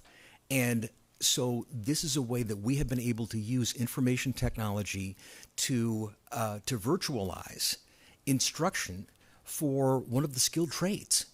And again, show me another school in Pennsylvania, one of the 500 physical zip code-based public schools, that comes up with something as innovative as that. And so this is the kind of thing that we need a whole lot more of, and the only way you're going to get more of that is to have choice, competition, and encourage schools to innovate. From the policy perspective, if we continue on the same trajectory, we're going to have a population that is illiterate, who's going to remain in poverty. And it's not a secret that our population is declining in Pennsylvania. Our K-12 population is estimated to decline by another 60,000 students by 2028. That's a PDE assessment, which means that over the course of 10 years, we have lost about 120,000 students. And it's not that they've gone anywhere, they haven't been born. So education is a huge expense in Pennsylvania. Our other huge expense is healthcare. And so our tax base is getting smaller, it's aging out. We're not having enough babies to support the people that are aging, and we keep throwing more and more money at education and getting the same outcomes. And so if we don't change something, we're going to have really hard decisions to make, because we're going to be spending, I don't know, $50,000 a student to educate them. They're still not going to be able to read and write, and we're going to have a very aged population that is going to also need our help, and there's not enough tax money for all of that. We're going to lose them. If you look at the packet, you'll see that the recurring theme is trauma, special education, and violence. Those are the reasons why these families are seeking other options. If we don't find a way to reach these kids, if we don't find a way to keep these kids, 34% literacy rate in Pennsylvania, it's going to get worse. The violence, the shootings, the stabbings, the unsafe educational environments, it's going to get worse. It's going to get worse for teachers too. It's not just about students. It's not just about families. It's about the teachers and the administrators and the safety of the community. We have an opportunity to reinvent education in Pennsylvania for our kids. So let's get to work.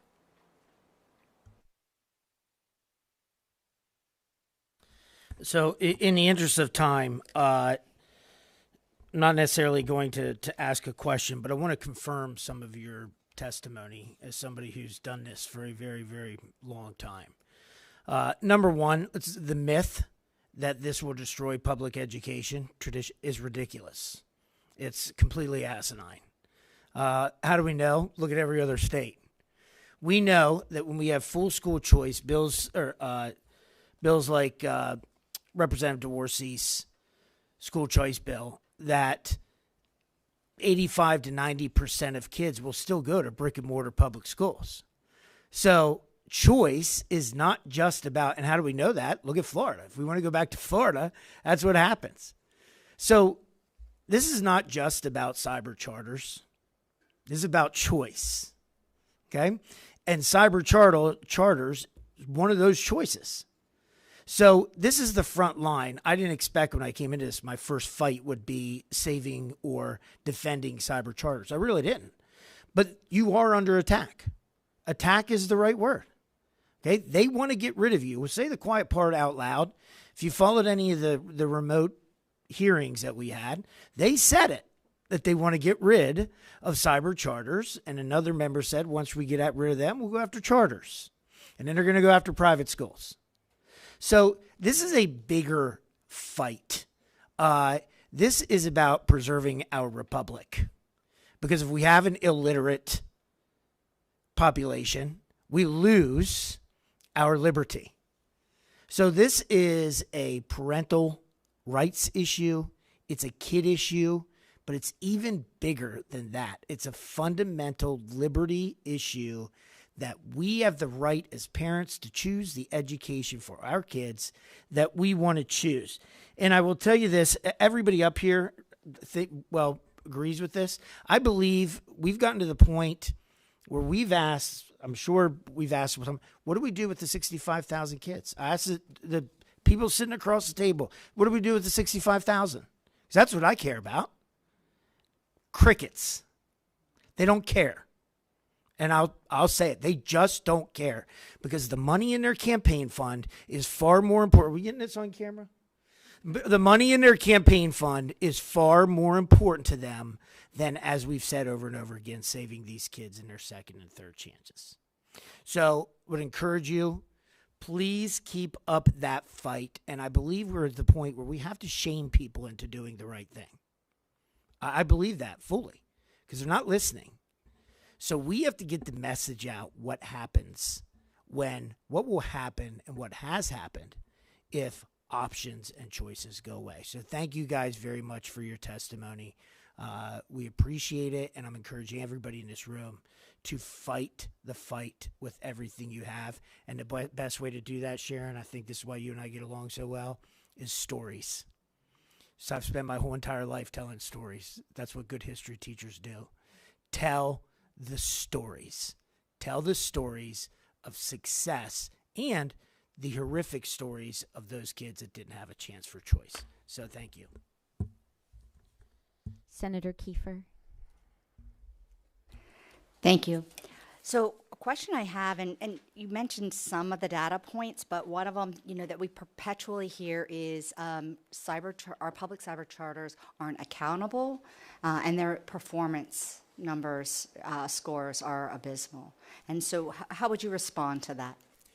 Well, Senator, if I may, I would welcome the public schools, all public schools, the physical public schools, as well as the charter schools and the virtual schools, to have the same accountability that the charters and virtual schools have, which is if students and their families are not satisfied with the educational experience that they are receiving, they leave and they take their money with them. That's the accountability that our school has as a virtual public charter school.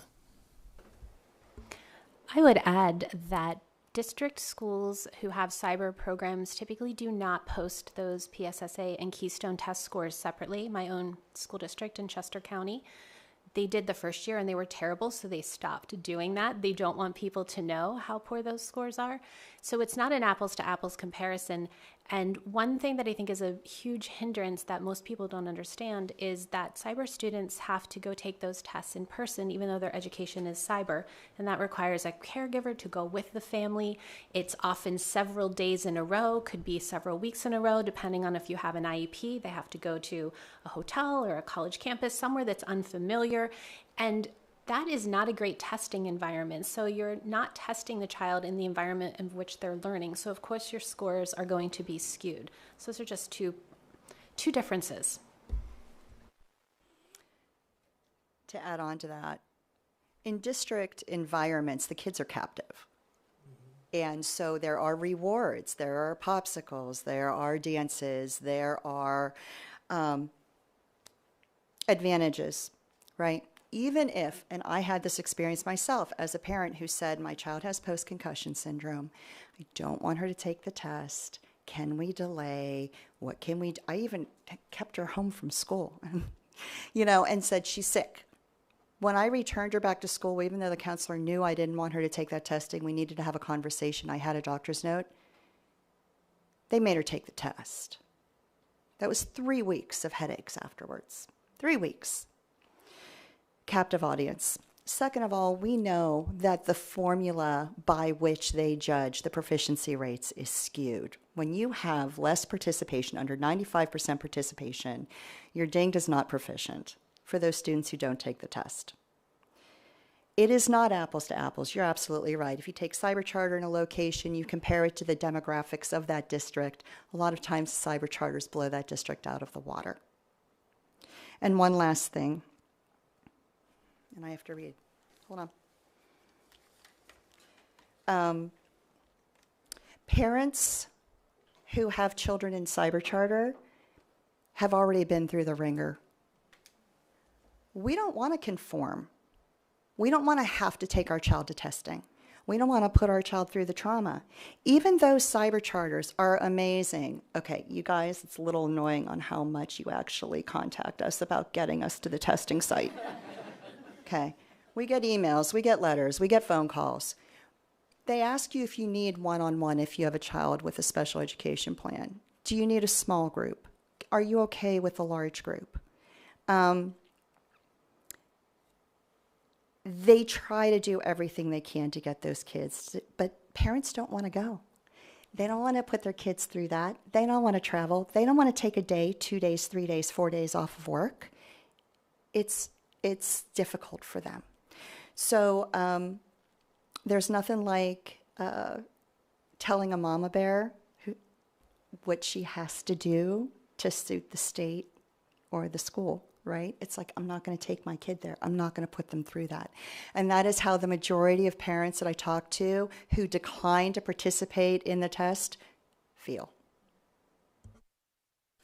Okay, and the second question I have for this is, so first of all, I always try to use public cyber charters, right? Because these are public schools, and it's just a different sect of students, and that's very, very important. And also the fact that you don't pick and choose which students get to participate in your programs or your schools.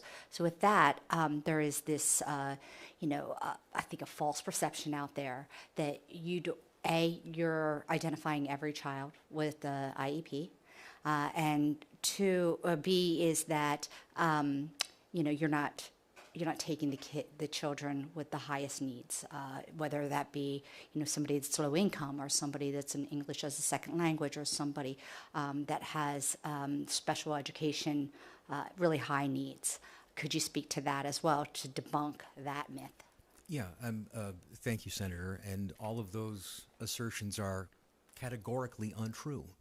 And it's because the virtual schools are the ones who are taking in kids who had a challenge, whether it's a learning challenge that they weren't learning in the school that they were in, whether that they're immigrants, they're English as a second language, whether they're kids with health problems or other circumstances like bullying or what have you. We take every kid there is, and that demographically that our students tend more to be lower income kids, kids from minority households. And so, again, this is just, it cries out as an injustice that that this school that cares for these students and their families would be put on a path to starvation. It makes no sense at all. In every other context, we are told in education that more is more. More is better, and it always has to be more, except for our kids, that somehow our students and their families are worth less and deserve less, when in fact our method of instruction is the thing that has finally worked for them after they've exhausted all these other options. Rachel, could you possibly, since you're the data person, compare the averages on this population of students compared to public brick and mortars? Yes. So for special education, public cyber charter schools serve 30.4% of their population as special ed, and public schools it's 20.7%. So that's basically 1 in 3 students at a public cyber charter school having special education needs, and this is the population who was hurt by the cuts last year. So literally harming the most vulnerable students. And homeless students, the number is really interesting. So for public cyber schools, it's 4.25% of students are identified as homeless by Pennsylvania Department of Education. And for public district schools, it's 2.65%. So it's a huge difference. And it makes sense when you think about it, because if you are struggling with having a place to live, it's probably a lot easier for your kid to have cyber education than be trying to, move 1 week and take them to a different school the next week. It's a little bit more of continuity. And so it's actually serving a population that really, really needs that support. And then for English language learners, there are 2,300 public cyber students who are English language learners. That's 3.58%. Public schools, the percentage is higher. It's 7.45%. But for all other categories, the public cyber serve more special needs students when you consider it all together. Thank you. Thank you. Do you have something to add, Sharon? I just wanted to add one thing. So there's actually a study, if you don't mind, Jay Green and I believe Jason Bedrick in Arizona, where they showed that negative experiences that children bring with them into a new education environment actually have a mounting multiplier effect on that child's academic capabilities and achievement. So when you have a child that's leaving one system for a cyber charter system, and let's say they have complex medical needs, they have a family situation, they've been bullied, there's been violence at their school, whatever the case may be, the more of those multipliers they have, each one accounts for anywhere between a third and half of a school year in terms of setting that child back. So when you receive a child in cyber charter who's had these negative experiences, it does have a profound effect on their capabilities, their learning, and where they come into the program. Okay, thank you. I think in the interest of time, we're going to go ahead and rotate out to panel 4, and I'll just keep my questions for them. But thank you all for testifying here today. That was very interesting. Yep.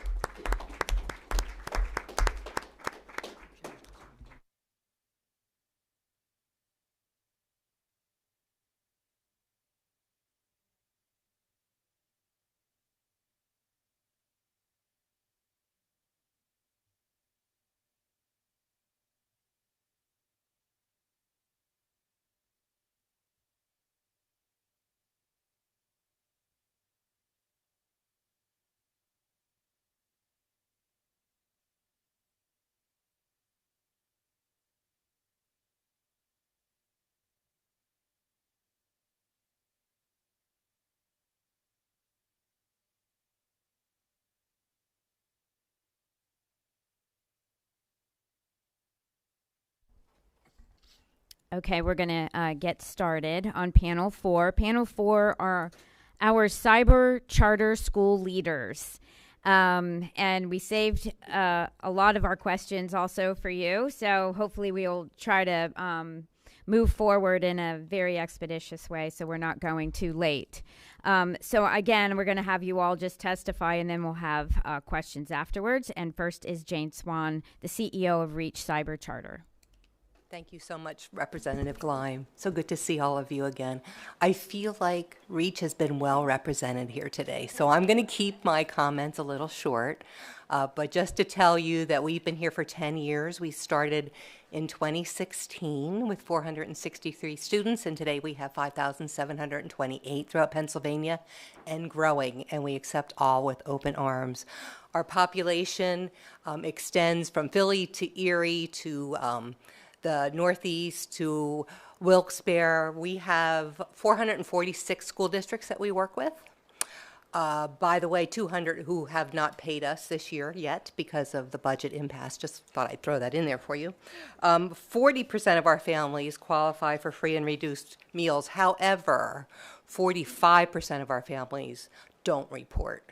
And we are fairly certain there are many, many more. And that all comes with fear of the system, as you all know. 30% of our students have special education needs. Just so proud of everything I heard here today.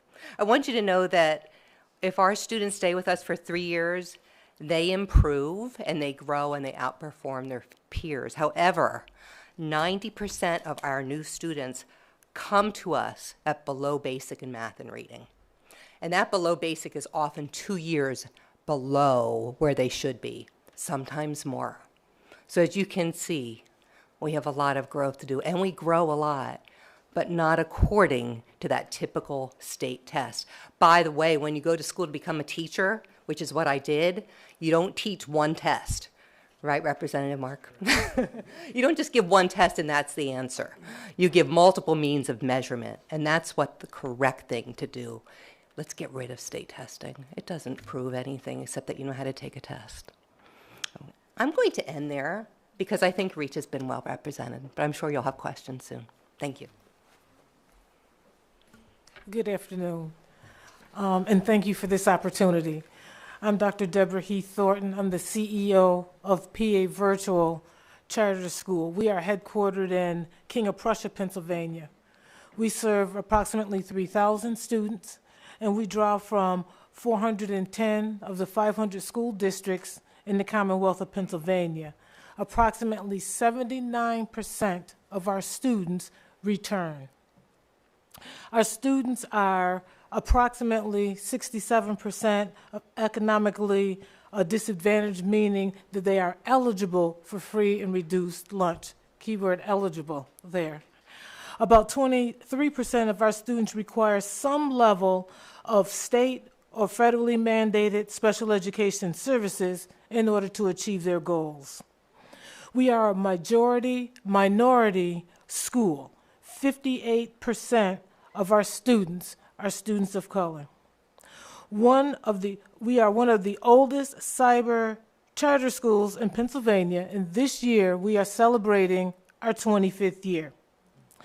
30% of our students, our graduating seniors, go on to higher education, but we have a large percentage that also go into the military, some trade school or other kind of specialized training, or they're otherwise engaged in their local economies. Our teachers and counselors are members of PSEA, and here I'm talking about approximately 157-ish individuals, members of PSEA. Our parents are actively involved in our school in a number of ways. I'll start out by talking about our Board of Trustees. Almost all of our trustees started out as the parent. In other words, over the 25 years that we've been in existence, even prior to the law that recently passed that says we had to have an active parent, we've always had active parents. And what we have found is that those parents have become so engaged that when their child graduates, they stay. We currently have a healthy cadre of parent ambassadors. They are also represented on our Board of Trustees. We've had our our prior board chair started out as a parent and served on our board for 21 years. So long after her son, a special needs child, graduated from PA Virtual and went on and earned a baccalaureate degree. We are very proud of the work that we do. We are very recently chartered, receiving our charter in May of 2025. After quite an extensive review. I'm sure you know what that's like, and I don't need to go into it, but it takes a lot. It's a team effort. It's a whole team effort, and that is something that, to my knowledge, traditional districts don't do, but that is required of us every 5 years. So I will stop right there because I know there's plenty of questions, but I want to just thank you again for this opportunity to provide you with information that I think is very, very valuable to our students and their families. Good afternoon, and thank you for your time and an opportunity for us to speak with you today. I did have some notes so that I stay focused and don't go off track, so I apologize if I'm reading some. But my name is Dr. Melinda Maurer. I'm the CEO of Central PA Digital Learning Foundation Charter School, which is easier said as CPDLF, all the letters of the alphabet almost, but we're here. And I would like to share with you about the children that we serve and the impact that anticipated funding changes will have on our small but essential public cyber charter school. So we were founded in 2002 by a consortium of local superintendents. That sets us apart a little bit from other cyber charters. CPDLF was built to collaboratively support school districts, and that is the goal. When I was hired by this school board, is to say you will work with school districts and have good positive relationships, and we're also to meet the evolving needs of the students in Pennsylvania. So that partnership-focused mission remains at the heart of everything we do, even though we're limited by regulations as to what we can do. So an example of that is during COVID, we were able to help a number of our local school districts transfer or transition into cyber by teaching their kids and working with them. But PD did not approve of that, so we had to do away with that. But that was an opportunity that we had to work with school districts, and the school districts were appreciative because in the area that we're in, we are headquartered in Blair County, so very small rural schools, mostly that can't do all things for all people, and so they were very appreciative to have the support to help take care of their children during that time. We are Pennsylvania's smallest cyber charter school. We are governed by active and retired superintendents. And we also have a parent of children who are also enrolled in our school. We have 204 students from grades K to 12, 34 employees, including 19 certified full-time regular ed and special ed teachers, 5 part-time instructional support staff, a social emotional wellness coordinator, school counselor, learning services coordinator, and 7 support and administrative staff. We're small. They probably can't mention all the different, that was it, that's all I have, and we're doing the best that we can to serve each of these children's needs. There are 63 school districts represented by our population. We do have 2 drop-in centers. One is in Altoona in Blair County, and one is in the Stroudsburg area, which is in the Poconos region. And that's usually where we draw the most children from. We still do draw from across the state of Pennsylvania, but you see a larger contingency right around the drop-in centers. And our drop-in center in Stroudsburg was put there because we partner with Fuchsia Center for the Arts to provide professional arts programs for our children virtually.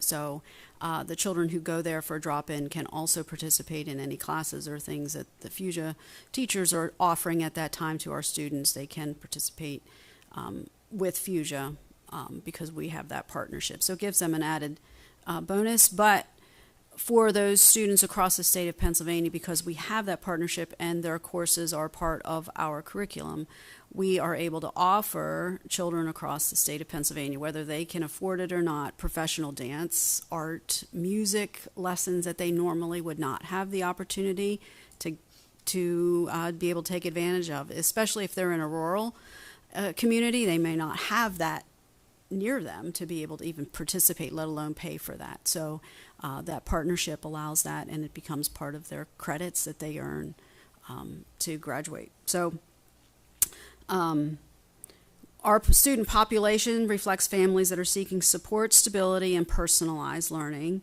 Our special education percentage varies between 32% and 35% between the transiency of kids coming and going. We are usually right around there. I would like to point out that 22% of those, plus or minus, need supplemental services, which means we have to provide more than just speech or OT, or so that our teachers spend an enormous amount of time working with each child individually. 62 to 65% of our population is low income. I used a range again because of the transiency. It goes up and down between that range right there. This year we started tracking the percentage of students coming to us below grade level that we have to kind of catch up. 76% of our students are arriving below grade level in math, and we do that by assessing them using IXL. I heard that as a question earlier, so I added that in. We assess every child who comes in and use the IXL benchmark to assess whether they're on level, above grade level or below. And 69% of those students are arriving below grade level in ELA. So we're already, when they come to us, they're far below. And our learning model is relationship-driven, mostly asynchronous, competency-based learning model that is supported by Pennsylvania certified teachers. We have all 100% Pennsylvania certified teachers. They create the content that our students have access to, and they also offer daily synchronous or live sessions. There can be group sessions, small group sessions, one-on-one meetings, and virtual tutoring. As you heard the REACH teachers and the students talk about what they have available to them, we have those same things available. We do promote and encourage strong family partnerships that create accountability and support through our Learning Guide program. That's another unique program that we have. Other cyber schools have similar. They will call them something similar. Basically, it's mentoring and individual advisement for each child. So every child has what we call a learning guide. They get to meet with their learning guide at least weekly, sometimes daily, if that's what they need. And our teachers all keep track of all that, manage all that, and make appointments and have kids make appointments with them as well to provide the support that they need. We structure our work around 3 pillars. Connect, which is lead with a positive relationship to support the whole child. We're not just about academics. Engage, meet every student where they are and help them to grow. Again, not just in academics. I did not bring the statistics with me. We also give them a test or an assessment when they come in to see how they feel about themselves and how they feel about school. And then we work with them using that data as well. The learning guides are very instrumental in that. And then to empower, to build student agency, independence, and confidence. And I could tell you story after story of children who came to us broken and in disarray, and after spending time with us and our learning guides, sometimes they left us healed because they were ready to go back into the traditional brick and mortar system, which is where we want kids to be, where they thrive the most and where they thrive. So we'll help you while you're here, and if you think your time here is finished, then go ahead and go where you need to go. But we're not a set it and forget it cyber program. It's hands-on, human, and relational, so which that goes back to why I also shared about the number of people that I have working with me with these children and families. It's not a lot whenever you think about the individualism that we provide for each child. So special ed funding has already been cut. We've heard about that. It's come out to be, again, we haven't gone a full year. We're about 9 to 10% cut for us for specialized funding. And that has been a devastating blow to the school of our size. And here's how it came out at the end of last year when we went to go do the budget. We had to furlough 2 full-time teachers, eliminate 5 part-time teaching positions. We reduced our paraprofessionals from 7 down to 4, and reduced our those hours of those that remain went from 25 to 30 hours a week to 15 hours or less.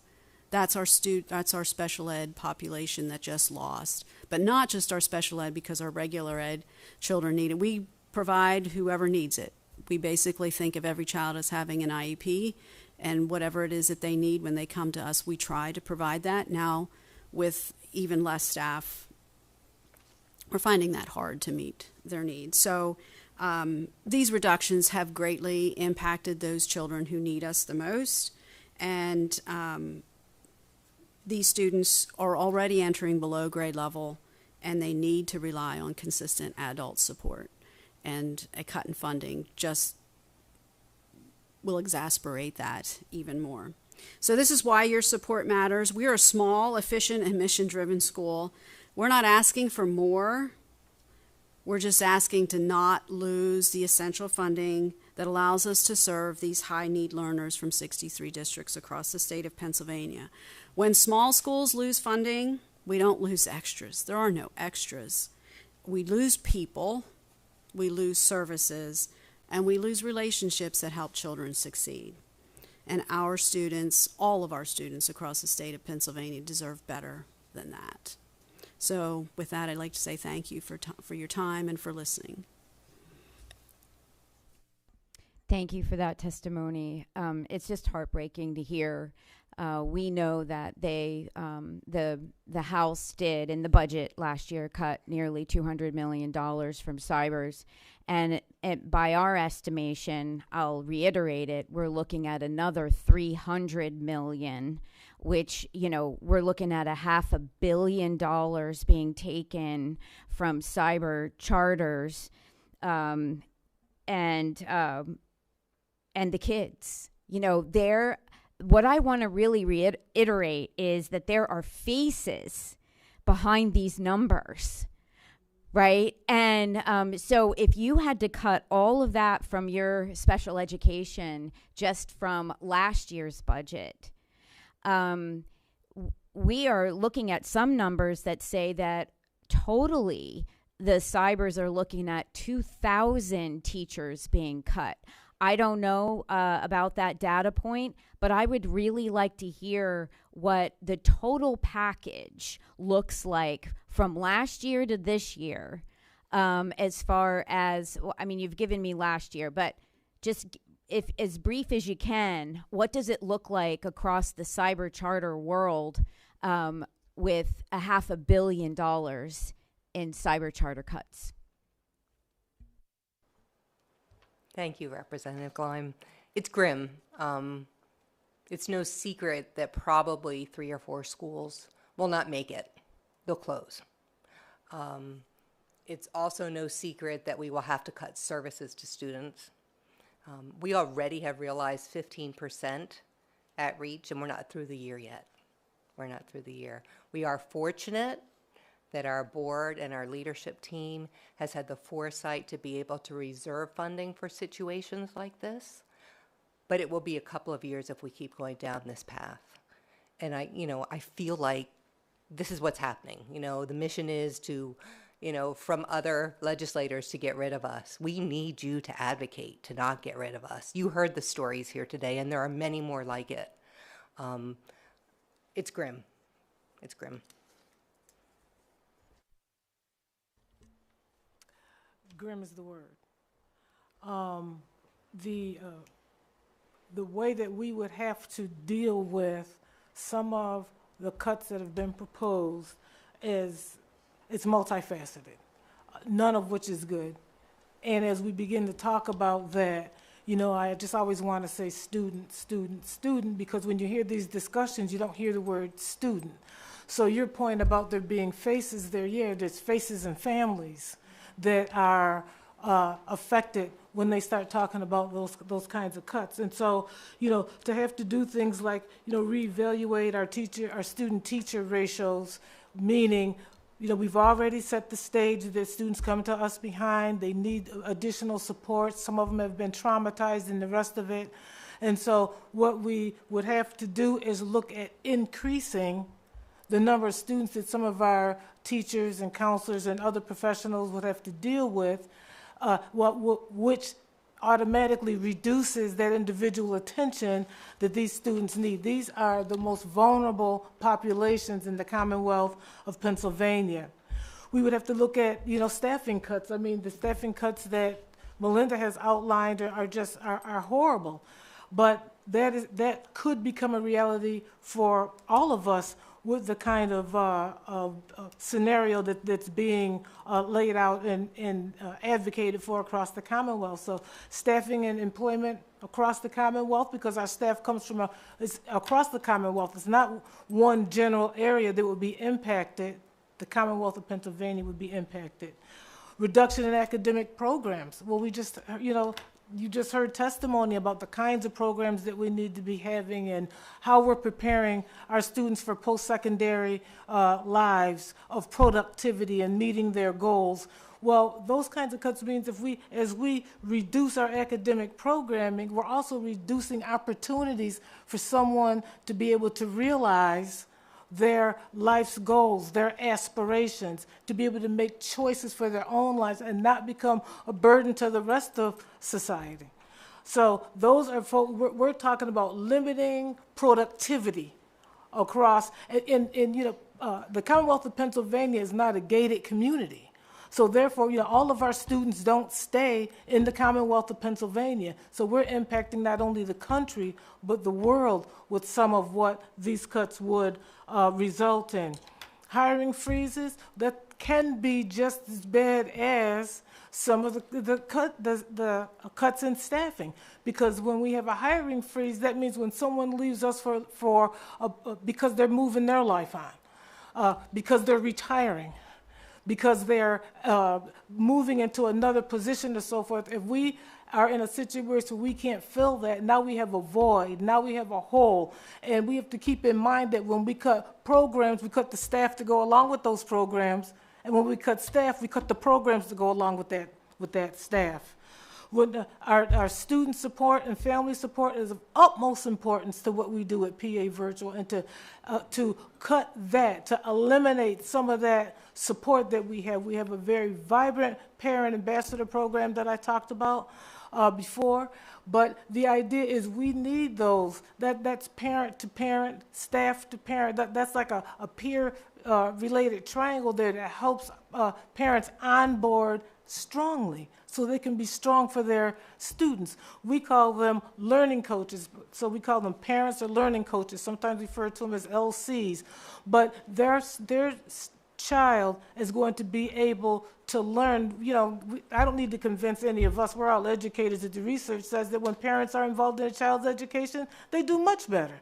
And so they are an integral part of what we do in a cyber education. And I think that I'll just speak for all of us and say that's true for all of our schools. So to eliminate some of the family support across the Commonwealth would be detrimental.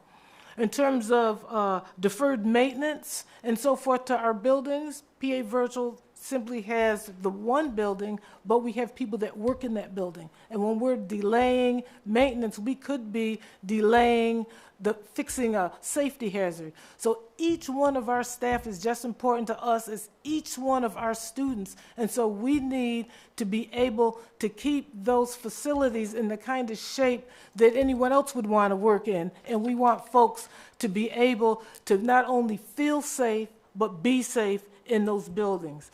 And the last thing that I'll mention is a restricting the access to other learning supports and materials that are out there. I mean, sometimes we have students that have unique kinds of desires. And with specialized training and instruction to our students, there might be something that we need to get for them, and not to be able to do that, but then again, we're stunting their growth, and we're not in the stunt student growth business. We're in the see our students thrive business. Thank you. I mean, it's obvious we're, by these cuts, we're just going backwards in Pennsylvania. I don't understand why we continue to go backwards in our choice of options for education in Pennsylvania, but we're going to continue the fight here. I know that Senator Kiefer has a question, so we'll go to her. So 2 pieces of legislation that have come up in the Senate that I was unaware of as being an issue, but they were. The first is, it's Senate Bill 934.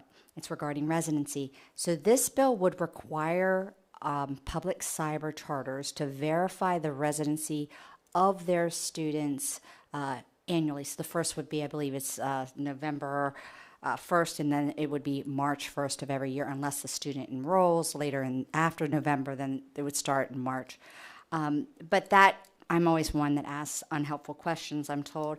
And so that prompted me to say, this seems a solution to a problem I haven't heard of. So how many of these challenges do your schools get on average annually on, where you're getting your misidentifying as far as residency goes, the students, where the public schools are challenging? None. Okay, perfect.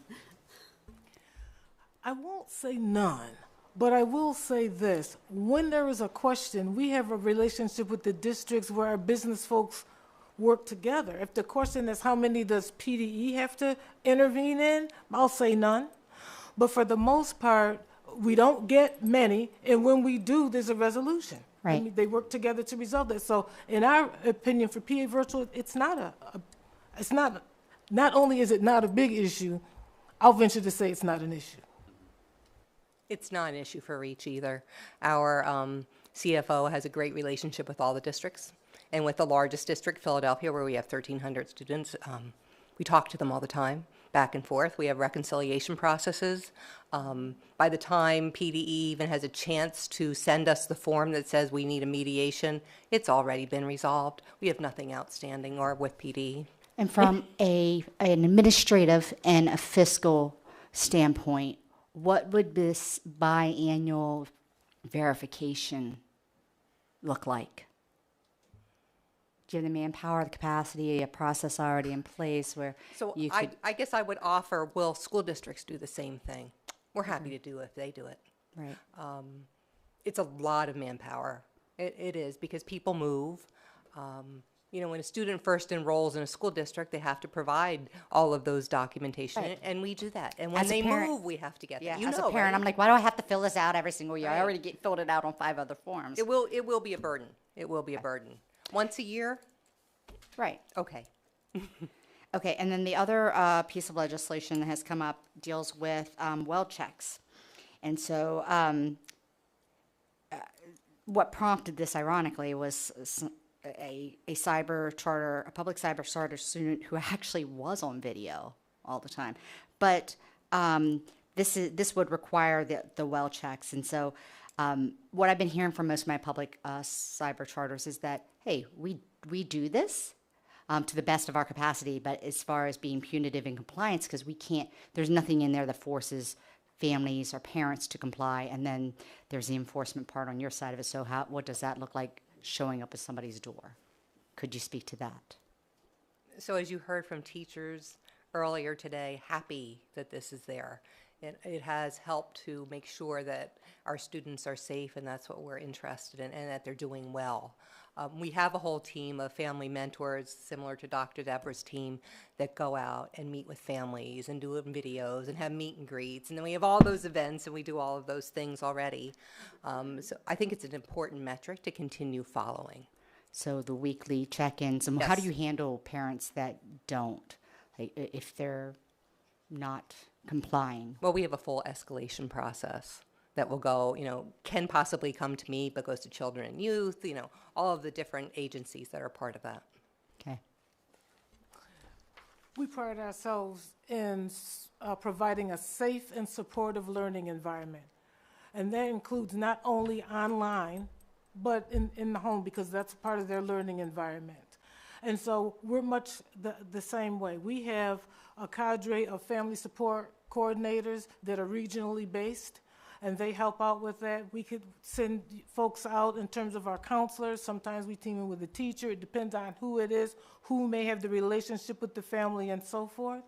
But in terms of the wellness checks, to begin with, that's something that we've always done some semblance of anyway, have ratcheted that up. That does take resource, time, energy, effort, and people power. And in the face of cuts, cut your ability to provide the people power and then ratchet up what you're doing. I don't need to explain that.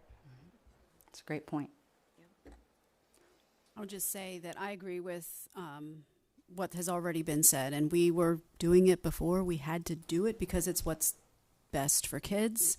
Even though we're an asynchronous learning model, we have always said, we want to see you because we care about you, because you're a person and you mean something to us. Now, does that mean everybody turns their camera on? No. And as I said before, we have students who come to us and they're already broken, and it's very painful for them to turn their camera on. And I can tell you stories where they've started that way, and my staff has worked with them, and now they're participating in class. Some of them don't want to stop talking now, but it's okay because we've watched the healing process take place. But there are those still that do not want to comply. Yes, it takes a lot of manpower. With the legislation, then we started tracking and putting those things in place so that it takes extra manpower to do that. But we really feel it's worth it because it matters. If we can't get them to show up for us in some way, we'll try all different kinds of ways for us to be able to see them. Sometimes if they're local, we'll show up at their doorstep, but we will call CYS or we'll call the police if we're concerned that there's a safety issue there, and we'll just call the police. And the local police have been great about it. They'll go out and check. Great. And the last, one more. Okay, so the last thing I'd just like to ask, just to get it on the record, is, and you wouldn't have this with PA Virtual Scene, you just got your charter, but charter renewals and the enrollment caps, which then gets into the conversation of reserves, because it's the other piece that they'd like to talk about. So if you could just explain what the enrollment caps, if you've experienced it, if you've agreed to those, and these are arbitrary caps done by PDE with no statutory authority that I'm talking about. So I might be the only one sitting here without a charter. And what does that mean if you're That sitting without a means- charter? Yeah, so we turned in all of our paperwork. We've been through all the questions, everything. It has come down to PDE does not want to grant us our charter unless we agree to a 10% enrollment cap. Enrollment parameter, sorry. Let's get the terminology right. I have 200 students, 10%. Can anybody do the math? Maybe not in public schools, brick and mortars. I don't know. According to but, the math schools. Anyway, as you can guess, my board was like, that's kind of ridiculous. And so we've not agreed to that. And PD hasn't come back with us about anything, so we're keeping So quiet. not having a charter, you may still operate, but what does that mean is? So what means right now is with the budget impasse, we're about to get to the point, and we had a nice fund balance, but I had to use a lot of it, to because of the funding cut that happened last year, and some other things we tried to grow in different ways. But anyway, we now are going to have to go for a line of credit if the budget doesn't pass soon, because school districts aren't paying. And I understand why they're not, but it doesn't help us pay our employees who deserve to be paid. So we could experience a major problem going for a line of credit because we have no charter. Right, and you can't bond because you have no charter, Right, so you have to pay interest. And I think that gets into the reserve part of it. So as they're critical about the reserves, public schools also have billions, tens of billions of dollars sitting in reserve funds there as well. And that's one of the pieces of legislation that's been proposed as well. But they don't talk about the enrollment caps and that impact of your charter, and then your ability to actually borrow and paying interest and having those reserves to move forward. So I will just add that we did finally get a renewed charter after waiting for 2, 3 years, 4 years. I don't know how many years. I'm sorry. I kind of lost track, and we will have to renew it again in 2029. We have an enrollment parameter of 10,000 because at that time I believe it was the 10 or 20% wherever we were at that point, so we were able to do that. And we are actually fine with that because we don't really need to grow more than 10,000. That's a lot of kids to serve and serve well, so we want to do that. I said that, before that our board has had the foresight to reserve funds, as districts have, right, for times like this and for things that may happen, and a lot of that is salary and benefits and programs. So that's kind of where we are. And I'll just add that we were recently chartered. We do have an enrollment parameter. And that we went, back and forth.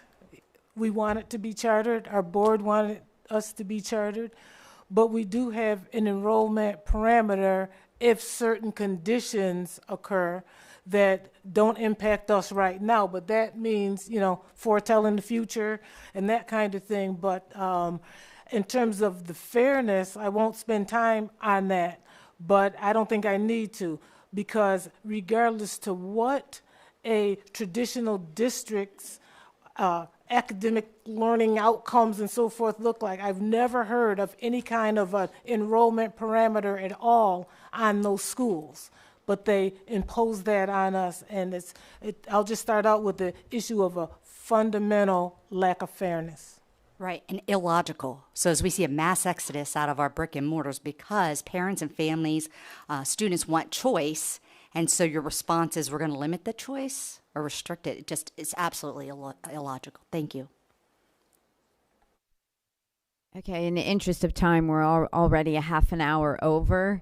I'm going to just ask you to ask one question if you have it and have shorter answers to them so that we can move along here. Is that okay, Joe? So was it House Bill 1500 that we considered? Okay, so that was the most burdensome of the series of bills that we talked about, which includes, among other things, the 8,000 cap per student. We've already discussed how a high percentage of your students are special education, high percent economically disadvantaged, and a portion of your students are homeless. If this cap is implemented with the other burdensome regulations, what happens to the 65,000 kids that you educate?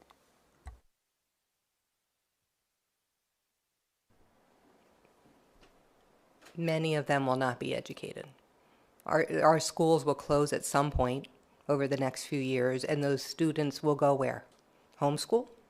Private school? Probably not private school, because they're not going to be able to pay for that. We will continue to traumatize a generation.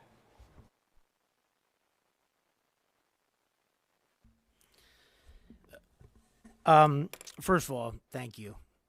Thank you for pushing the envelope. Thank you for providing competition. Competition's going to make everybody better. And if people can't keep up, then they should close because they're not serving kids well. So thank you for that. I do have one concern of a question that I'd like to ask. And I'm seeing this visiting more cyber charters and knowing more cyber charters. And I'm just going to read this question because I think it's super important. We have to be together. And that's, like I said before, all choices have to be together. We all have to advocate together. How do cyber charters balance competing with each other? Because that's an element as well. And also working together, united against those who want to eliminate cyber as a viable choice for PA families and students because they do want to eliminate you. So how do you balance being united to survive and to flourish and also competing for students? While we are all a part of the same sector, for lack of a better word, we do have varying missions, closely aligned, with various missions and various focuses. And so we believe that we are choice inside of choice. So our sector is a choice, and the schools that our parents and families choose because of our mission and our focus represent a second layer of school choice. I will share, as I think you know, there are 9 of us that have worked together very closely this year. It kind of organically happened because we knew there was a need to let legislators know what is going on in our schools because they are under threat. And there are many other groups that also work together throughout the state. There are groups of educators that meet together from different cybers. There are a group of business managers that meet. There are a group of other cyber charters and as well as charter school people that meet as well. So I think, what's been stated here is the collaboration between all of us. We're not really in competition with one another. We're here to serve different sectors of students. We each have different things that we focus on.